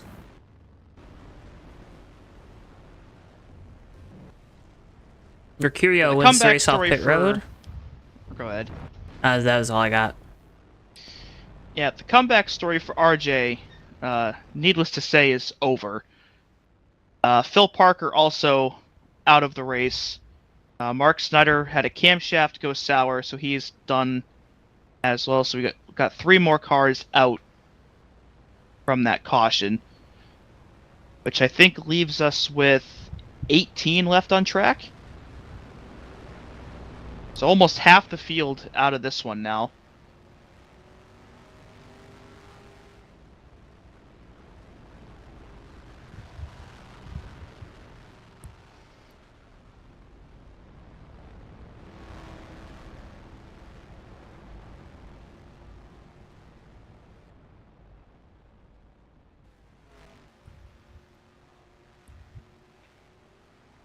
How you feeling with 30 laps to go?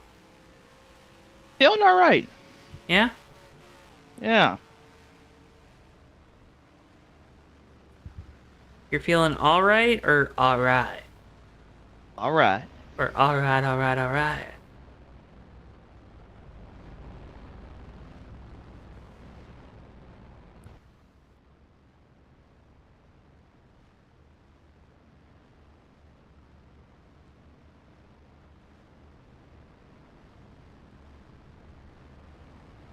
We did not answer the last all right, all right, all right. All right, all right, all right. All right, all right, all right. All right. All right. Okay.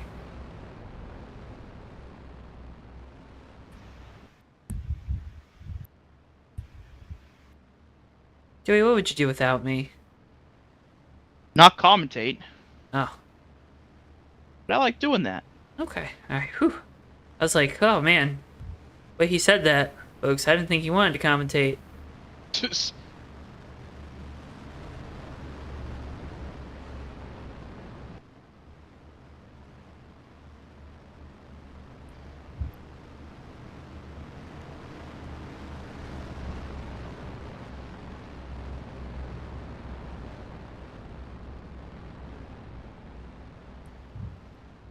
There is hope. Joshua Mercurio going to lead us back to green. Keith Hughes to the outside. Trey Kinsey. Don LaPrade. Cam Smith, your top 5 here for the restart. Again, coming to 31 laps to go here from Atlanta. Green flag. We're back racing. Back up and away we go. As the field dwindles down a little more with that most recent wreck. Again, down to 18 cars left on the racetrack, 15 of them on the lead lap.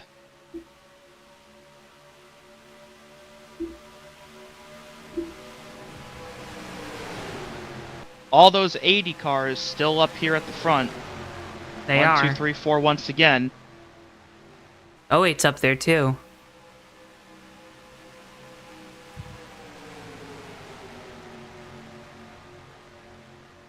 Top 3 now, there single isn't a file. single odd-numbered car in the top 10 right now, which is just a really random stat, but just something that interests me a little bit. Highest running odd numbered car is the 81. Yeah. In 11th, now 10th. Weird how that works. Oh, never mind. Uh-oh. He's going to be up there Oh, now. there goes Cam Smith. Oh, there goes Don. There goes Matt. And there goes Sandy. Austin back out again. Exhale. Tough break for Cam and Dunn. They'd both had really great nights up to this point. I still have a good night. Oh, Trey Kinsey just got loose on the bottom. See what I'm saying? I'm seeing what you're seeing. Doesn't look like the 80 really picked up any damage, though. But obviously the same cannot be said for definitely Matt McIntyre, and On LaPrade. yeah.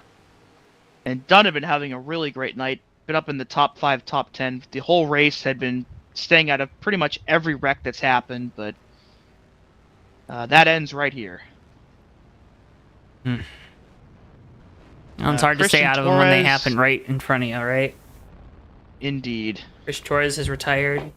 Yeah, he just called it a night. He was still out there on track, but the last to first run will not happen for him again. So down to 17 left on the track.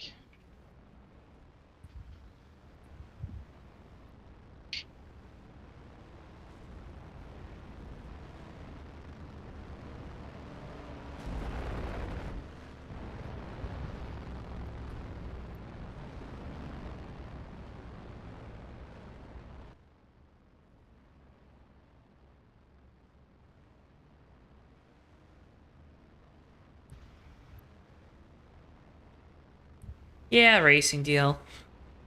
What the heck? One of those dealios.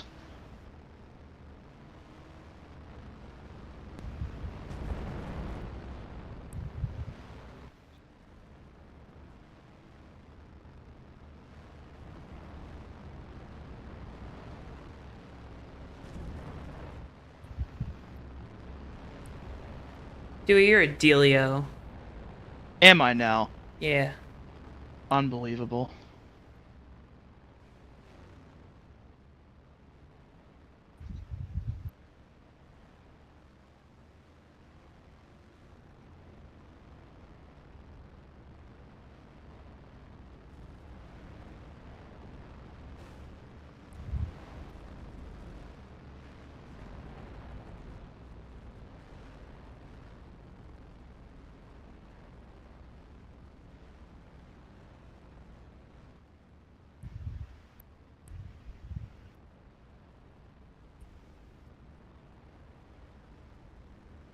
Game 6, Dewey. You got game 6. How's that make you feel? Makes me feel alright. Alright, alright, alright. As long as they complete the comeback and win Game 7, I'm cool with it. No. Yeah, but doing to the Panthers what the Panthers did last year would be really, really funny. Yeah, but if the Panthers won again, it'd be really, really funny. I don't think so. I don't think so. Joshua Mercurio, though, finds himself back in the race lead. Michael Norman to his outside. Keith Hughes, Dylan Young, and Chase Severs, who we just saw hit the pit wall on that caution, now restarts 5th. Or not this caution, but the one before it. Gonna have 26 to go. So we're almost towards the end of this thing here.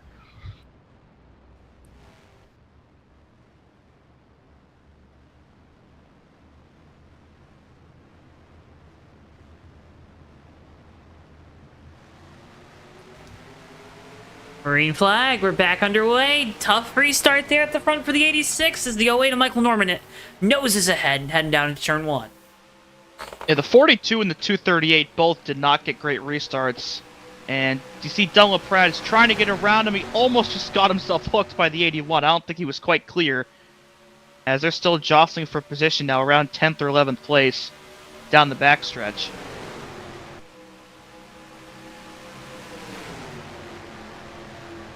There is stuff happening. There's always stuff happening in the Maverick Cup Series. It's Maverick Night in America. Indeed. 25 to go this time by.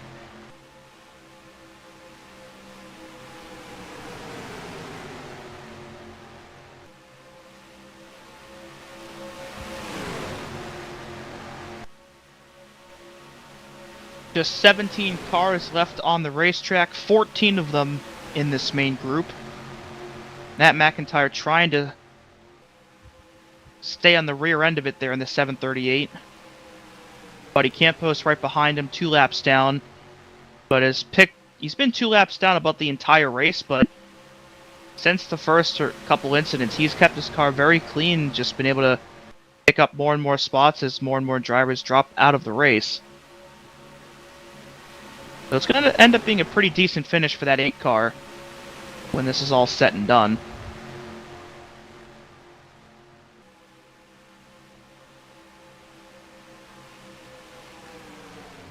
Ray Kinsey going by Chase Severs across the line there. That was for, I believe, 8th.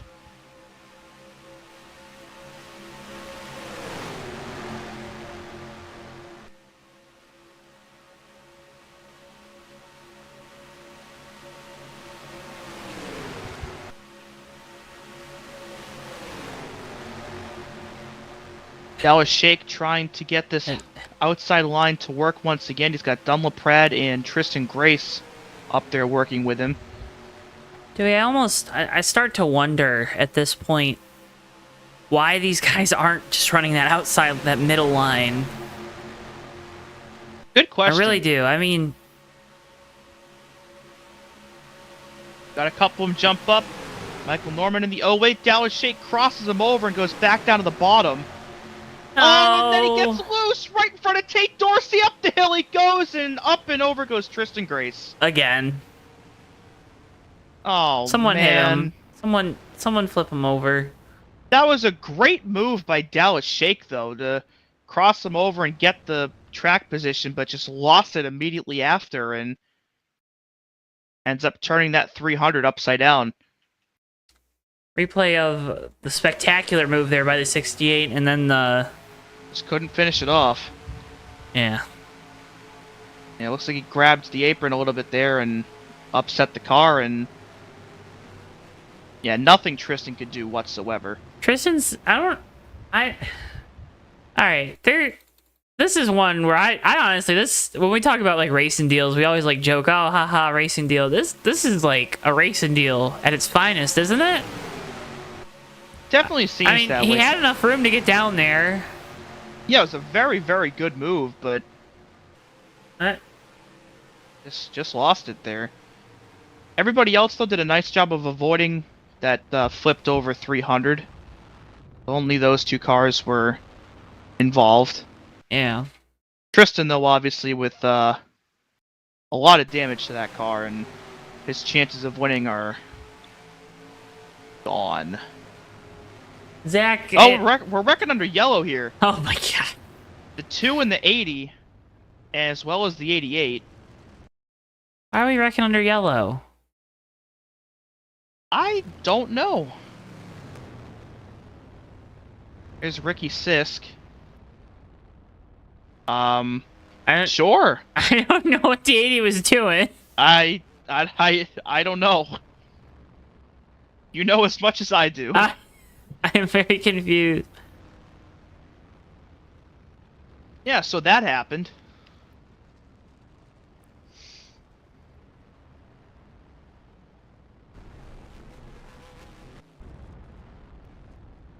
On the all chat.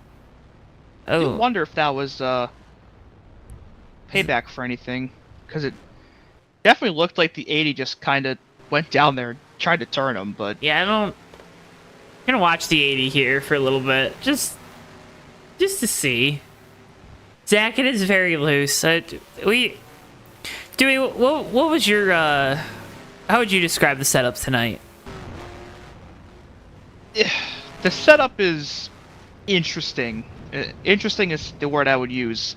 Obviously mentioned earlier that, you know, first gear is very, very long and the car feels very, very sluggish, especially racing on your own. But obviously we've also seen quite a few instances of guys just kind of getting loose. But I wasn't able to really race in a pack while doing my track preps. I wasn't really able to get a feel for how it would run up in a group.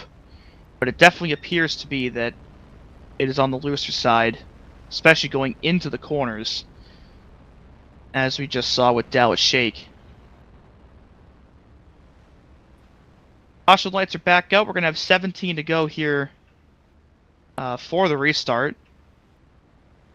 Mercurio and Norman out front. Hughes, LaPrade, and Dorsey round out the top 5. 14 cars left on the lead lap with the 300 losing a lap there, getting those repairs done. But he's starting to be out on the racetrack, so he'll join the likes of Seth Cole and Quinton Moore in off-pace cars with roof damage. Perhaps a little battle amongst themselves. Cap this night off.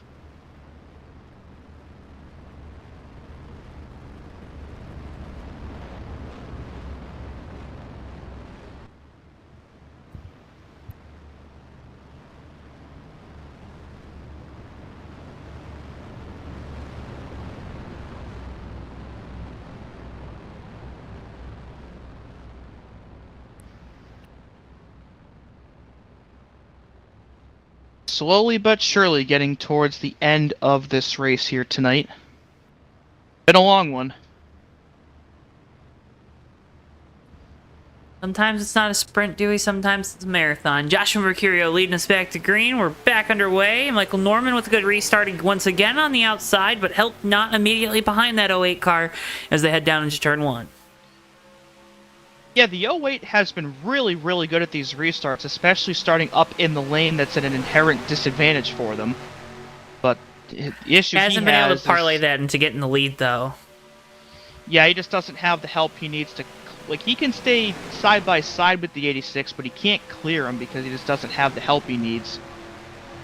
As the only other car up there right now is Dunn, and he's a couple car lengths back. And now he moves down to the bottom, so the 08's all by himself up there. All by myself.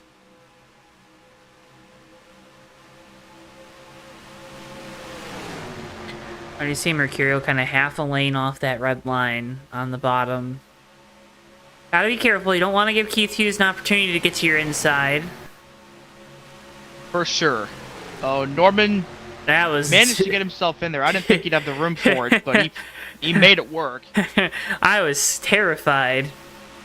He made it work whether Tate Dorsey liked it or not, and I don't think it Tate will would. retain third. 15 laps to go. Dallas shaking on the first car up top. He's got Dunn, Chase Severs, Matt McIntyre, Trey Kinsey. 5 cars are up there right now, but I think they're going to need a couple of more to really make this work. And just like that, the 238 moves back down to the bottom.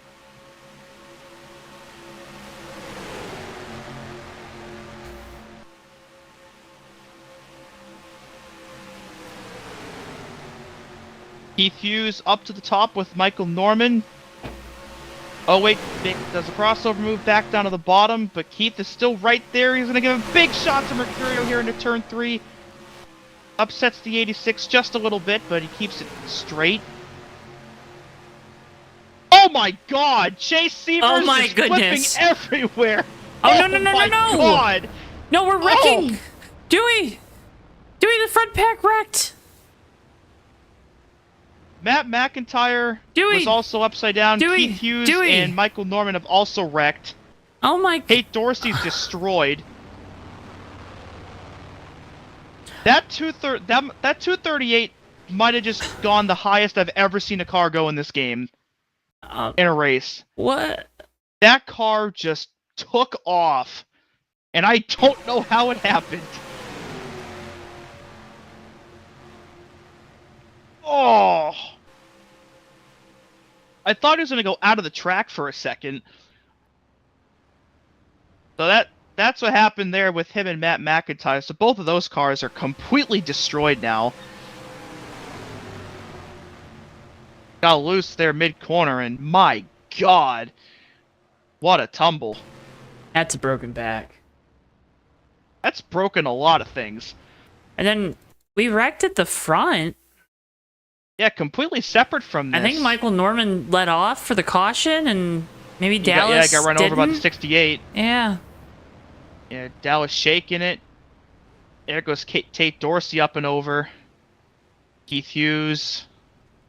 So 3 flips in that wreck right there, or between both of them. So the field may be dwindling in size, but clearly still very capable of flipping multiple people over at the same time.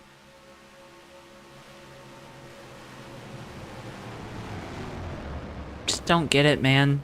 That was a heck of a wreck. ×2. Oh my gosh, was that Keith that hit the pit wall too? Yeah, Did I see that right? I think so. Yeah. Ugh. Alright, well. Pit stops. Golly, what a... That was a lot. Matt McIntyre out of the race from that. Somehow the 238 is still on the racetrack or on pit road. Everybody wrecked. Everybody dies. Oh. I believe that's going to put Tristan Grace back on the lead lap as well. Getting the free pass here for this. I just can't believe that 238 is still moving. How is that car functioning at all? They took the hood off of it. They've taken a lot of stuff off of it. Oh no, they took Morgan Wallen's name off of it. Yeah, like how is that going? Listen, it's a Dodge. That engine's gonna run forever. Don't worry about that. I guess because again, that was one of the biggest wrecks I've ever seen in a race here on this game. Rivals the wreck we commentated back over in Bomb Squad a season ago. For those that remember, Randy Waugh and Nelly flipping over the wall at Homestead and going into the campers. Rivals that, but man, what a wreck. As we hit the Death Craver 10 to go here under caution with the pace lights out. Again, folks, encourage you to check out Death Craver.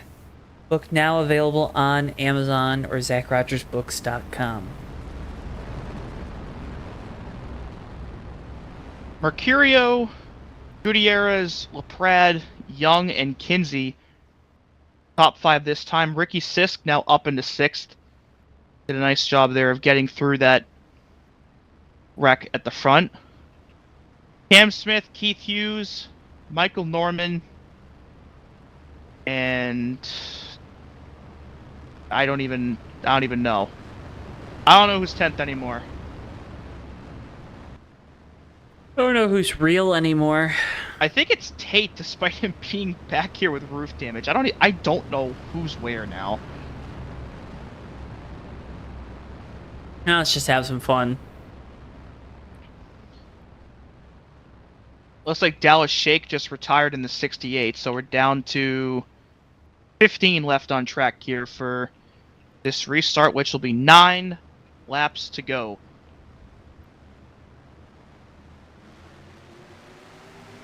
Green flag. Good Mercurio. jump for the 81, but he's got no help. I was gonna say Mercurio's probably got the cleanest car up here. And he's been in about 3 wrecks too. I know. Which is, Saying something, right? Dylan Young's gonna get shuffled out in the 42. That car is definitely under power from his hit earlier. As Ricky Sisk will go by in the 2 machine. Which is a big detriment there to the 81, who as a result had 0 help on that restart. Out there all on his own trying to make something happen. And he'll file in behind Michael Norman. Got a 4-pack of damaged cars back here fighting at the tail end of the top 10. Kate Dorsey, Tristan Grace, Chase Severs, Dylan Young. Done the Pratt again, trying to get something going on the outside in that 74. It's allowed Trey Kinsey to scratch and claw his way up into the 2nd spot in that 80 car. Yeah, Trey trying to go back-to-back top 5 finishes here after finishing, I think, 5th last week at Mexico City. Oh. Makes a big move, or tried to there on the 86, but the gap was not there for it. Very risky maneuver to make a move there in the tri-oval with how little of a window it is. If you can do it, great. If you can't, you're going to suffer the consequences. He'll make a move up high this time, though, out of turn 4. Trying to get the run off the front of the 74. 6 to go here at Atlanta. Mercurio able to go up and block Now going to have to block back low. He's trying to block both lines. That's the advantage he can do it. Kinsey has right now, right? He's clear on the outside. He can jump up there down the back straightaway and try to gain some of that momentum. He gets to the outside, and Mercurio, he'll be able to hold him down here in 3 and 4. Yeah, Mercurio obviously has to block to try to fend off any run that materializes, but there's going to come a point, I think, where the 80's just going to get tired of him blocking, and he's going to either end up turning him or just finally forcing his way around him, which might be happening right now here in turns 1 and 2. As he hit 5 laps to go, and I believe now if a caution comes out, it's going to end this thing. Kinsey on the hopefully outside. We stay green. Mercurio on the bottom. Kinsey almost clear, heading down into turns 3 and 4. Mercurio, the lap before Dewey in this set of corners, had the opportunity to slide up in front of the 80, but he was really slow to do it. Wasn't able to complete that slide job, or that block, let's say. And that's allowed Trey Kinsey to get himself into the race. Ladies, into the wall, and contact! No, he hit the wall, and around he goes. Ricky Siska's in the wall, Michael Norman's in the wall, and now he's upside down. Trey Kinsey gets hit again. Tate Dorsey piles into it. They're flipping again out of turn 2. Buddy Campos is in it. The 81 is involved in it. And Keith Hughes has gotten the race lead. We're racing back for the win here out of turn 4. And I think it's going to be Keith Hughes taking the win, Joe. Well, we're staying green, Dewey. We're green? Yeah. We just have like 4 people flipping. Okay, well, we're still green, I guess. Point of no return. We're doing stuff. Quinton Moore just dumped Tristan Grace, wrecking again into turn 3. The 300 and the 89 are spinning down to the bottom. Oh my gosh. We got a lot to look at when this thing is over. Keith Hughes is out in front of the field, folks, in that 82 car. Mercurio's trying to catch him. I don't know if he's going to get there. 2 laps to go this time by for Keith Hughes, last year's champion, trying to take the win here tonight. Mercurio's inching closer, but he doesn't have that third car he needs to really get the run. And all Keith Hughes is going to have to do is kind of protect that middle line, but that 86 is moving right now. He's trying to find a way back around the 82 of Keith Hughes. Looks to the outside now, heading down in turns 3 and 4, coming to the white flag this time at the line, Dewey. I can't believe he got there, but he did. Mercurio trying to take the lead away from Keith Hughes. Dunn LaPrade might have a chance at this thing as well. Keith Hughes blocks the 86. As we hit the white flag here in Atlanta, it's down to 3 cars. Which one of them is going to take the win? Hughes on the bottom, Mercurio to the outside, and here comes Dunn LaPrade in that yellow and blue, number 74. Who's going to take home the victory here tonight from Atlanta? Down the back straightaway, lapped car ahead. That's Seth Cole in the 78. We'll see where he goes. Side. Dunn makes a move down to the bottom in turn 3. Seth Cole doesn't get out of the way. That's going to hold up the 82. Here comes Mercurio again on the top out of turn 4, but he didn't quite get the run he needed. And at the line, he's trying again, but it's not going to be enough. And Keith Hughes is your winner here tonight at Atlanta. It was only a 3-car battle, but it was a good one. Close finish there at the end. But let's see how we got there, folks, because it was 3 100ths. Little chaos and calamity to get there. As the 80 and the 86 make contact, you be the judge of who's at fault here. Yeah, the 80 hit the wall and came back down into the 86, and then they all just wrecked it up. And there's the 08 going upside down. There's the 81 going for a spin, and they kept piling in behind this as well. That was just the beginning of it. That allowed Keith Hughes to get the momentum.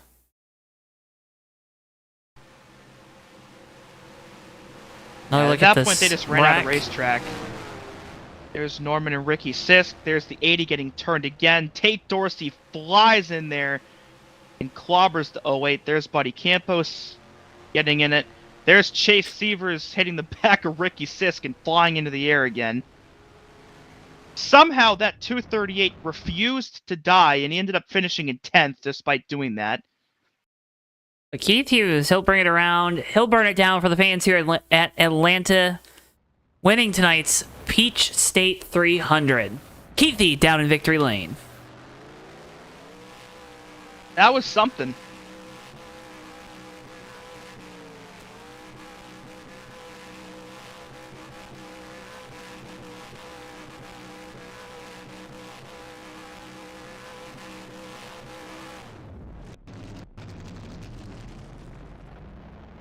All right, you ready to talk with our top 3?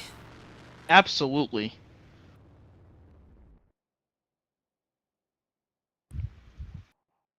All right, let's go ahead and start by heading down into victory lane and talking with our race winner. He's the driver of the number 82 Honda, Keith Hughes. Keith, you got a copy?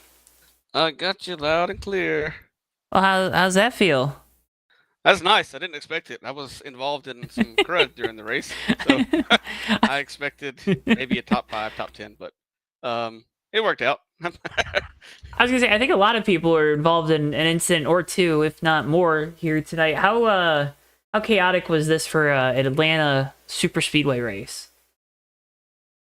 Can you say that again? How chaotic was it for a Super Speedway race? Let's say. I mean, it was pretty fun, I thought. Yeah. And the chaos kind of happened back with the in the back a lot. And I think some checkups kind of happened, and people didn't give room. But for the most part, you saw at the beginning of the race, it was all low line, and then the high line started to come in there, and it was a fun track. I enjoyed it. When you look back at tonight, I mean, you talk about it, incidents and whatnot, and kind of maybe thinking at one point or another, if not for a while there at the end, that it wasn't going to be you and your team's night. How do you classify this win as a come from behind, maybe an upset, or is it, man, we should be here at victory lane more often since I'm the defending series champion? At one point, on one hand, I mean, yes, I kind of feel like we should be there more often, but on the other hand, I think just finishing a race in Maverick is something special sometimes. Fair enough. And we finished on top, so there's a double bonus there. Oh, Keith, again, congratulations on the big win here tonight. Got a great looking car, got a great partner on the car this year. I know you got some codes to tell folks at home. Floor is yours, you know what to do.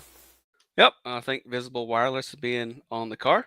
If you use code VJCRB, you can get $20 off your first month. It's only $25, and it's faster than Xfinity 10G. Just appreciate Maverick for the race tonight. Shout out to all the guys at Mondays with Thunder. I was able to secure the truck championship this week and the dash championship this week. So hopefully I can pull off the 3-peat cup next week. We'll see if I can pull that off. But I go against some harsh competitors, so they're going to do their best probably to put me in the wall. Well, Keith, congratulations on the 2 championships in the MOT Trucks and Dash Series. Good luck next week. As always, it's a pleasure getting the opportunity to talk with you here. Hope we're talking with you again soon on Tuesday nights, man. And again, congratulations on a big win here from Atlanta. All right, thank you. We'll see you next week. Keith Hughes, driver, the number 82, your race winner here tonight from Atlanta. Let's go ahead and go on to the other side of that battle for the win. Talk with driver of the number 86, Joshua Mercurio. Joshua, you got a copy? I can hear you. Okay. Well, joy of victory, agony of defeat. You lead 37 laps here tonight. We talk about a lot of bad luck for you in this 86 team. I think we talked about it a bit last week, but tonight, maybe involved in some incidents, but then when that pay window started to open, you were able to rise to the front. How were you able to do that, and how do you keep your head in the game after what was a very chaotic race? Yeah, I think, I was just trying to get around the 88, like in the middle of the race, and he had old tires, so he just kind of plowed up the track. And then we bumper grabbed, and that's what gave me damage, put me in the back. And so, it sucked, but I think everybody at least was involved in something today. So we all had different varying amounts of damage, and luckily, because I got that damage at like a weird point in the tire run, I ended up being off cycle and ended up coming up to the front. So it kind of worked out. So today I am happy I got wrecked, if that makes sense. I don't think I'm ever going to hear you say that again, right? No, you'll never say that again. Okay, all right, fair enough. Good points night too for you, this 86 bunch. What's kind of how do you navigate now as we get into the meat of this schedule, kicking off with Gateway next week?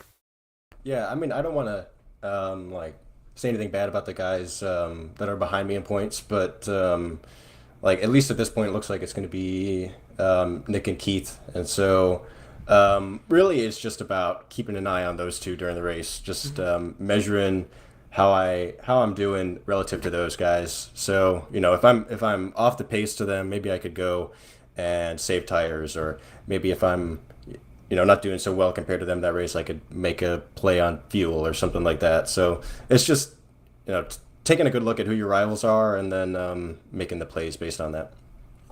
Well, Joshua made the plays here tonight. Great finish. I know not the complete end result, but nonetheless, continuing that positive momentum here tonight with you in this 86 bunch. Congratulations on that. Before we let you go, I want to give you the opportunity. Great partners and great folks to shout out with you and this team. Floor is yours. You know what to do, buddy. Yeah, I want to give a shout out to Cadillac for building me a really short splitter. And I just want to shout out to all the guys that I race with normally, RJ Bishop, Seth Cole, Nick Gunther, Garland Oaks. I'm probably forgetting a bunch of people, Dylan Young, all those guys. Super fun to race with. We just kind of talk and just fool around during the races. Makes it really enjoyable. And then lastly, I want to thank my parents for raising me right, turning me into a good race car driver. Joshua, again, congratulations on the great finish here tonight. Always a pleasure to get the opportunity to talk with you, pick your brain after these races. Hope we're talking with you again soon. And yeah, again, can't thank you enough for your time. Yeah, next week you're going to interview me first, Joe. Just mark my words. Okay, I'm going to make a note, so even if you do finish on the podium, I'm going to purposely pull you in here first, no matter where you finish, okay? You should actually make sure that it runs in front of the ticker for all of the cars. Just like make sure that everybody knows I called my shot today. Okay. Okay? Yeah. I'll do. Hey, right. You asked for it. I'm gonna do it. All right. All right. I look forward to it. Joshua Mercurio, driver of the 86. Thank you, man. Yep. Thank you. Let's go ahead and finally head down and talk with our third place finisher, driver of the number 74, Dunn LaPrade. Dunn, you got a copy? Yes, sir, I do. All right. Third place finish, Maverick Cup Series, Atlanta. You were making that outside line work here tonight more than anyone else. What went into that, and are you happy with the third place result? Well, two things. One, I'm happy to get a third place finish, and two, I'm so relieved to survive because that was literally a hellhole to be in. But yeah, I mean, just trying to make that high line work. I knew just low lighting on the bottom wasn't going to work, so I just went up high, and all of a sudden it works. So I figured if I just go up there, I may as well just try to make up spots here and there. And it worked the first time, like the first half of the race, and then everybody just kind of caught up on it. I probably, in retrospect, I probably should have just waited till very late on the race to try to catch everyone by surprise, maybe. But I feel like either way, people were going to try to figure it out and make it work anyway. So yeah, that was trying to make the high line work and trying to move on forward the front and stay there, because if not, well, good luck. You had a front row seat to that battle for the win there at the end. Obviously an incident kind of sparks that to where it's you three with Mercurio and Hughes kind of duking it out there at the end. Was there anything different you could have done to maybe get up there and help one of those guys, maybe push one through to try to give yourself an opportunity? Or did that wreck kind of stall out your momentum enough to where you weren't going to have a true shot at the victory unless those guys took each other out? Yeah, I think it was more so the momentum, but I think it was probably I couldn't really remember if they pitted or not, but I think it was just the momentum, either that or the fresh tires or mixture of both. It's probably me having a skill issue, knowing me, but I mean, yeah, I tried to make it work, and it was just really hard, slowly. And I think with the way, I think because of how this package was, it took a little bit to kind of get up behind a car in a draft. And I think especially, when you're put in that situation when there's two guys that are like, half a second ahead and you're behind them trying to catch up to that draft, it was a bit difficult. And I got up there on that backstretch on the final lap, and I figured if I could just if I had a run, so I was debating on. Well, it wasn't really debating. I was, tempting to. Well, I was going to try to make it 3 wide on the inside of the 82, but that lap car got in the way. So needless to say, it screwed my plans up. But yeah, I mean, there was probably not much more I could have done. I think that big one pretty much sealed my fate. But who really knows? I mean, it could have happened a million other ways, and I probably would have had the same result. I would have had a different result. You never know. That's just kind of the nature of super speedway racing. You just never really know. So, well, Don, we do know this third place finish for you in the 74 team. Congratulations on that. Before we let you go here, I want to give you the opportunity. Great partners on the car, great folks to shout out. Floor is yours. You know what to do. Well, Solvenco just came on board today. So, shout out to them I know this was kind of a last minute deal, so it's pretty nice to have them on board. And, shout out to everybody for, respectable racing for sure. And, it had a lot of fun tonight.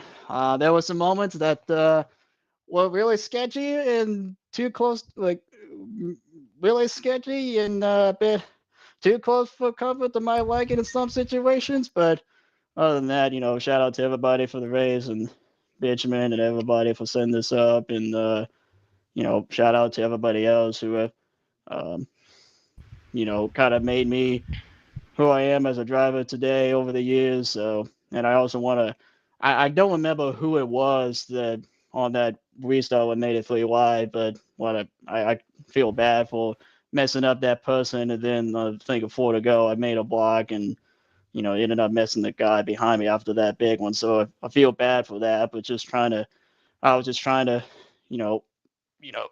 stay right there at it, try not to lose any more spots after losing my momentum. But yeah, that's about it.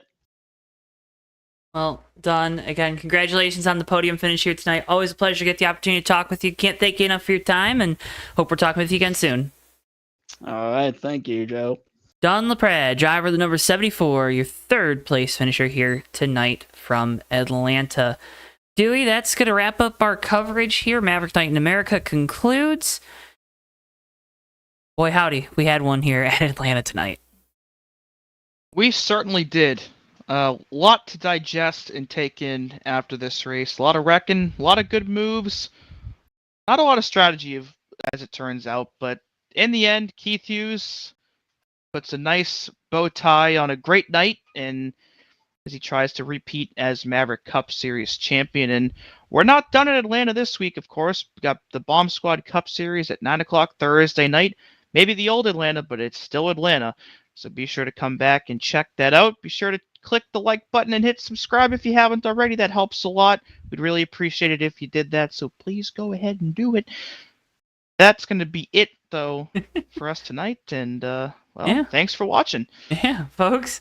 Dewey got everything out there. Just, follow us on our social media, JoeTowNetwork, and yeah, for all of us here at JTN, for Bristol, our producer, for my colleague Dewey Schramm III, I've been Joe Towanski. Thank you so much for tuning in. We'll see you guys next time live right here on JTN. So long for now, folks.